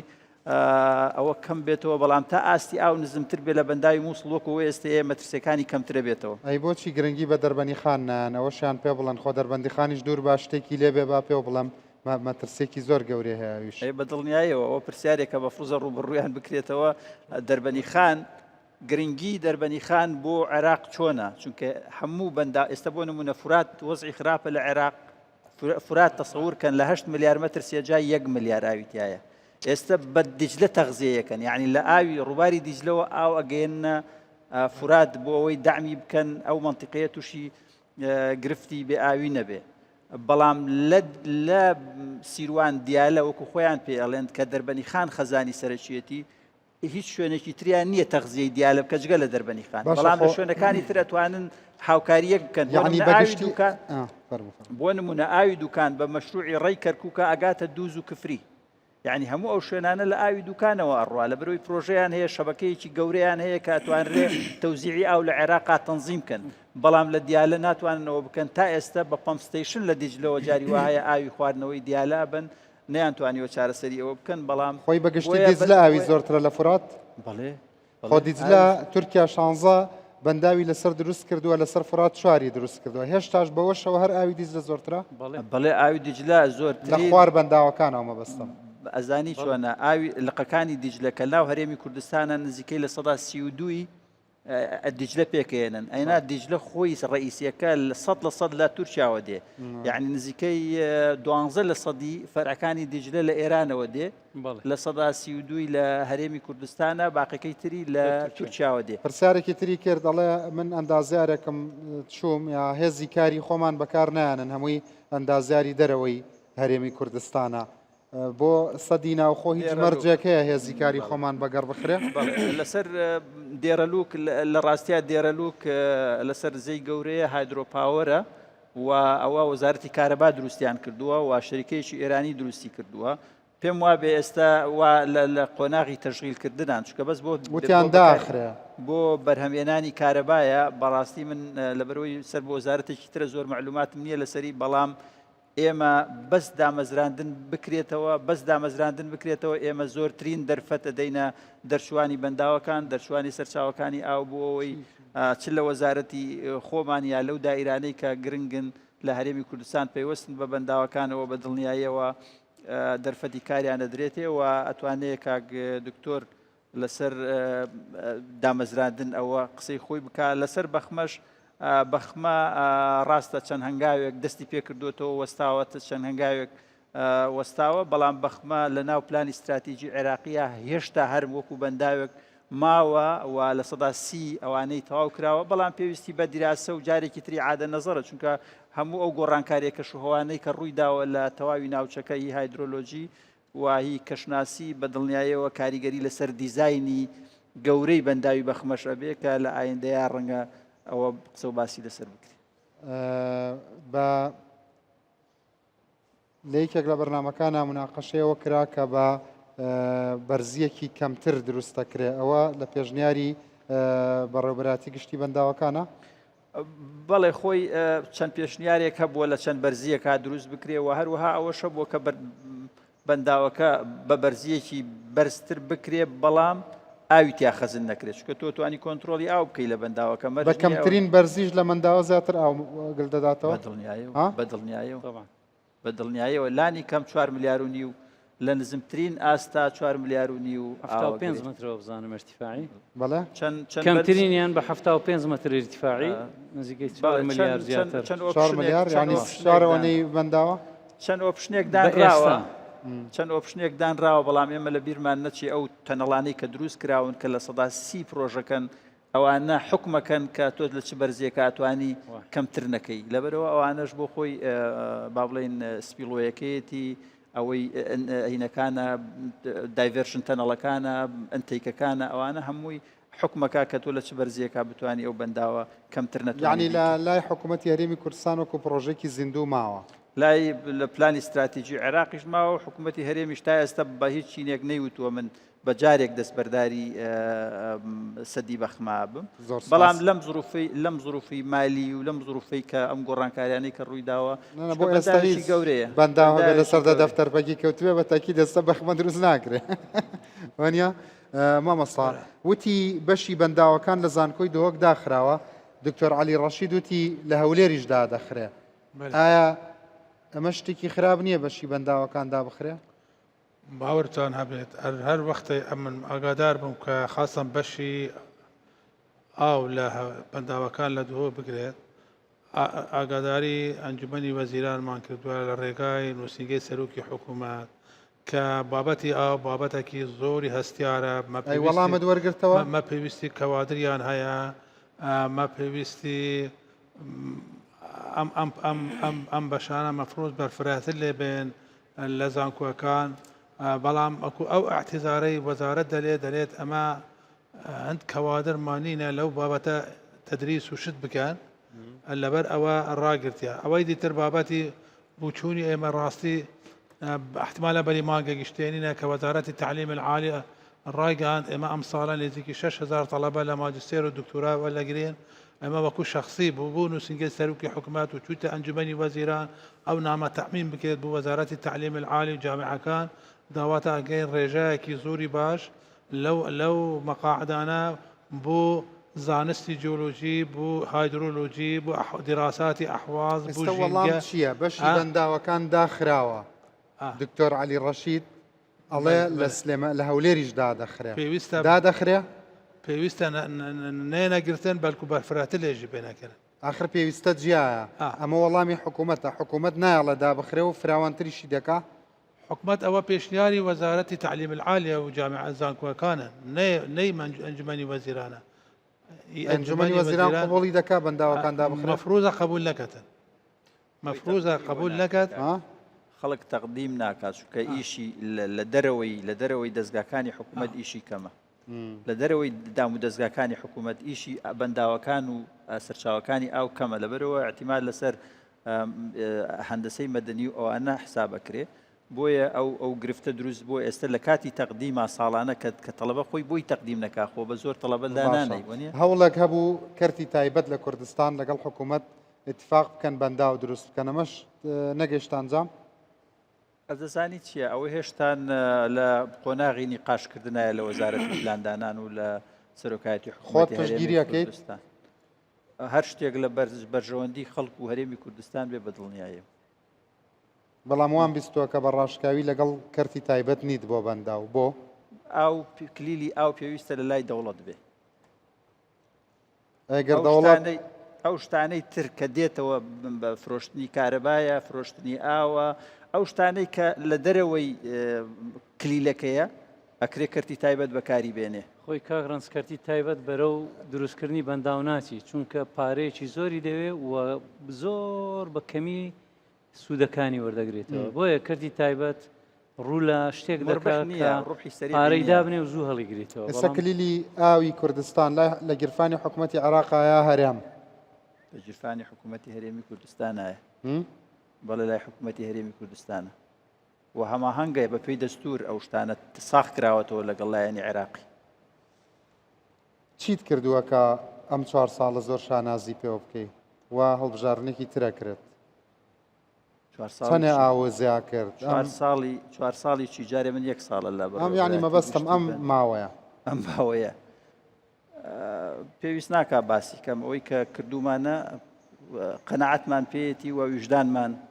ناخۆشتی شخصی نییە بۆ پێویست ناکا باسی لێ مەبەستم وایە چەنێ ئاومان زیا کردووە ئێمە ساڵ لە دوای ساڵ هەر زیای بکەین پێم وتی ئێمە 4 بەنداومان تەواو کردووە دوانی تریش لە 5.6 وال تەواوە بێ لە ماوەی ڕەنگە مانجێکا 2 مانگا گەرپارە پەکمان نەخا 28 ملیۆن مەتر سێجا ئاو چووەتە سەر خەزینی ئاوی هەرێمی کوردستان ئەم بەنداوانە بچووکن مەشاریعی استراتیژی زۆر گەورە نین ئێمە لە تەلەڤیزیۆنەوە لە قەناتەکانەوە باسیەوە بکەین بڵێن واشتی زۆر مهممان کردو ئەمانە بۆ ئەو شوێنانەی کە بەنداوەکانی لێیە گرنگن خەڵکەکەی هەجرە نەکا خەڵکەکەی کۆچ نەکا ئاویان وشک بووە لە وشکە ساڵەکانە بتوان سوودی لێبێنن مقابلەی بەڕێستم پێش مقابلەکەی کاگاوەتی شێخ جەنابە کرد ینی بەڕاستی ئەوان تەخسیسی مالی بۆ تۆ بکەن من نەزانم کە جەنابەت خەونی زۆر گەورەت هەیە نەک لە ناخۆنیەتی خۆتا تاکیدم بەو بەنداوە بچووکانەش ڕازی نابێت ئەتەوێشتی زۆر گەورە و استراتیژی بکەیت بە هیوام ئەو خەونە گەورانی کە هەتا بتوانی بهێنیتە دی و ئینشاءڵڵا ئەم ڕێکەوتنی نێوان هەرێمی کوردستان و ئەوە ئەگەر بودجەوەکو خۆی بێ ئەتوانێت گڕوتینێک با بە مەسەلەی چارەسەرکردنی گرفتی ئاو بەدڵیەوە هیوادارین چونکە عێراق ناچارە ئاوڕ لە هەرێمی کوردستان باتەوە بۆ دابینکردنی ئاو ڕاستە ئێمە وەکو هەرێمی کوردستان جزئێک لە هەمی عێراق ئەگرین ئەستۆ جزئە گەورەکەی لە تورکایە و لە فوراتە کە لە ڕێی سووریاوە دێ ئەبێ اتفاقاتی نێودەوڵەتی لەسەر ئەو ئاوانە بکە بەڵام ئێمە ئەتوانین جزئێک لە معاناتی عێراق لە ئاو کەم بکەینەوە چونکە لێمان ئەبێمە ئاگدار بین کە ئەو ئاوەی لە هەرێمی کوردستانەیە بەشی هەموو پێویستەکانی عێراق ناکات جزئێکی لە معاناتی عێراق کەمەکاتەوە بەو جزء ئاوان ئەتوانن بە بودجەیەک بتوان هاوکاری هەرێمی کوردستان بکەن هەم هەرێمی کوردستان سوودمەند بێ و هەم عێراق خۆش دو قسەی جەنابی دکتۆر و دو قسەتان کاکە ڕەنج بە شێوەیەکی گشتی ئیدارەدانی ئاو بە تایبەتی پێویستی بە پێداچوونەوەکەیە و ئیدارەدانی ئاو تەنها حکومت نییە هاوڵاتیش بەشێکی زۆر گرنگی ئیدارەدانی ئاوە لە ناو ماڵەوە بە تایبەتی ئاوی خواردنەوە ئەو ئاوەی کە دێتە ماڵەکەت زۆر بە زەحمەتی دەگاتە دەسەت و دەبێت دەستی پێوە بگری بەشێکی کەم ئاوی لە شارەکان بە تایبەتی هەولێر و ئەو شارانێکەوەیە کارەبایە نەبوونی کارەبای بەردەوام بۆ بیرەکان ئەمەش گرفتێکی زۆر زۆر گەورەیە و دەتوانم بڵێم کێشەی ئەو بەنداوەی مووسڵ کاک ڕەحمانخانی بەشێکی باس کرد بەڵام بەشی گشتی ئەوەی کە ئەو بەنداوە شوێنی دیزاینەکەی ئەوێن دەرنەبووە لە سەروتر بووە بەڵام سەدام کە دیکتاتۆرێکی سەردەم بووە تاوەکو تەداخلی ئەوەشی کردووە شوێنی بەنداوەکەی بە ئەمرێک گۆڕیوە کە ئەو شوێنە ئێستا تێدایە ژێرەوەی هەمووی جرسمە واتە گەچیش دەتاوێتەوە فەراغات دروست دەبێت دکتۆرێک پێ دوایە مەترسیدارترین سەدە تۆش خۆی ئەم سەدا لەبەر ئەوەی ساڵانە ئیشی سیانە تێدا دەکرێت بەڵێ بە دڵنیاییەوە مەترسیدارترین هەبۆیش ناتوانێت خەزنی ئەوە زانیارێکی سەرنجڕاکێشە خۆی شوێنەکەی کوێ بوو شوێنەکەی لە سەروتر بوو و بە پێی ئەو بۆچی سەدام نەویست لەوا بکرێنە خوارێ بە حسابی ئەوەی تۆزێ ئەو شوێنە لە مووسڵ نێزیک دەبێتەوە ناکەوێتەوە ناو کوردستان و حەوزی بەنداوەکە زیاتر بەسەر دەکات دیسان دای بەزاند ئەمە گەورەترین کێشە بۆ ینی ئەویش دەویست لە کوردستان نەکرێ طبعاً ئەو کاتەی کە سەدی مووسڵی دروست کرد پێیوا بوو یعنی شاری دهۆک دەکەوتە سەر حەوزی ئەم بەنداوە ئەمەشیان بینی بە سوودێکی زۆر گەورە بۆ دهۆک دەگەڵاوە تا ئێستاژەم عقدەیە هەر ماوە ئەم ماوە بەڵێ ماوە هەر بۆیەش کە زانیان زۆر خەتەری هەیە بەنداوێکی تری تەنزیمیان لە خوارووی بەنداوی مووسڵ دروست کرد ئەویشیان بەنداوی بادووشە یعنی ئێستاش هەر عقدەیە پارە سەرف ناکەن بۆ بەنداو لێرە خۆی کێشەیان لەوەیە ئەوان دەیان هەوێ هەر هەموو ئاوی هەرێمی کوردستان بۆ وان بڕواتە خوارێ لێرە گەل نەدرێتەوە بەس خۆی سەشتا ڕادەیەک هەر بۆ ئەوانە ڕۆ ئێستا زابی گەورە زەی گەورە بە کاملیەوە هەمووی بۆ ئەوان دەڕوە جەنابی سپاس جەنابی دکتۆر خۆشحاڵت کردم دوا قسەی مامۆستا فەرموو طبعا لازما فترة بيت بمستقبلي يعني تعاونك وتنسيقك هبتنا بين حكومتا هريم الكردستاني قال حكومتا عراقي كو في قاف كي أزماء في ملف في أمشين بيجن إيش ضرورياتك كو تركيز السربكن شكو أوفا كيشك عالمي أنا بس كيشك تجبر جهورينا كشو هواي اجبر امشين بيجن بنقبونا جرمي جنا آريشيتين بمستقبل دي بيدا بن بو عراقي وجبلي جيق قطعبونا آفي شلاي تركيا وشلاي إيراني عراقي تزانت جلك باشكو كردستان جيك بشا جلك جرينجا بو عراقو أو جيك بجدار ببدل جل مؤتمرات بيقافكي دي ياساي كيني إيتا درسكرين شلاي لجنة زراعي دي إيتا بلنتكرين بو رئيس مجلس النواب كو يعني انجمني آفي ينشتماني كو بيت بيك إنان بالتأكيد لازم كردستان جيك بجدار ببت القلوان أفا إيك يا دويجيك كو عراق لازم بالزان تيب جهت كو آفا كردستاني هم دي بشتفانيا پیدا کردنا آوی بو گشت عراقی زۆر زۆر سپاس بۆ جەناب دکتۆر بێوار سپاس خات و زۆزان کاک دکتۆر علی ڕەشید سپاس بۆ جەنابیشە مامۆستا ڕەحمانخانی خوێندکارانی خۆشەویست بەخێراتن سەر چاوانم سپاس بۆ پرسیارە جوانەکانتان ڕووداوتان ڕازانەوە بەخێر بێن سەرسرم سەر چاوم بینەرانی بەڕێز و خۆشەویست کاتێکی خۆش بۆ هەموو لایەکتان و بە هیوام ئەم گفتوگۆیەش لەگەڵ بەڕێزان شتێک سەربار بکە و ئینشاءڵڵا لای جەنابێت شتێک سەربار بکە و هەروە بۆ ڕاوێژکاریەکەی جەنابیشت کە راپۆرت ئاماداکەی بۆ خزمەتی ئەنجومەنی وەزیران و خەڵکی کوردستان ئینشاءڵڵا کۆکراوەی شتەکان بێت کاتێکی خۆش بینەرانی ێژا بە خێراتن سەر چاوانم.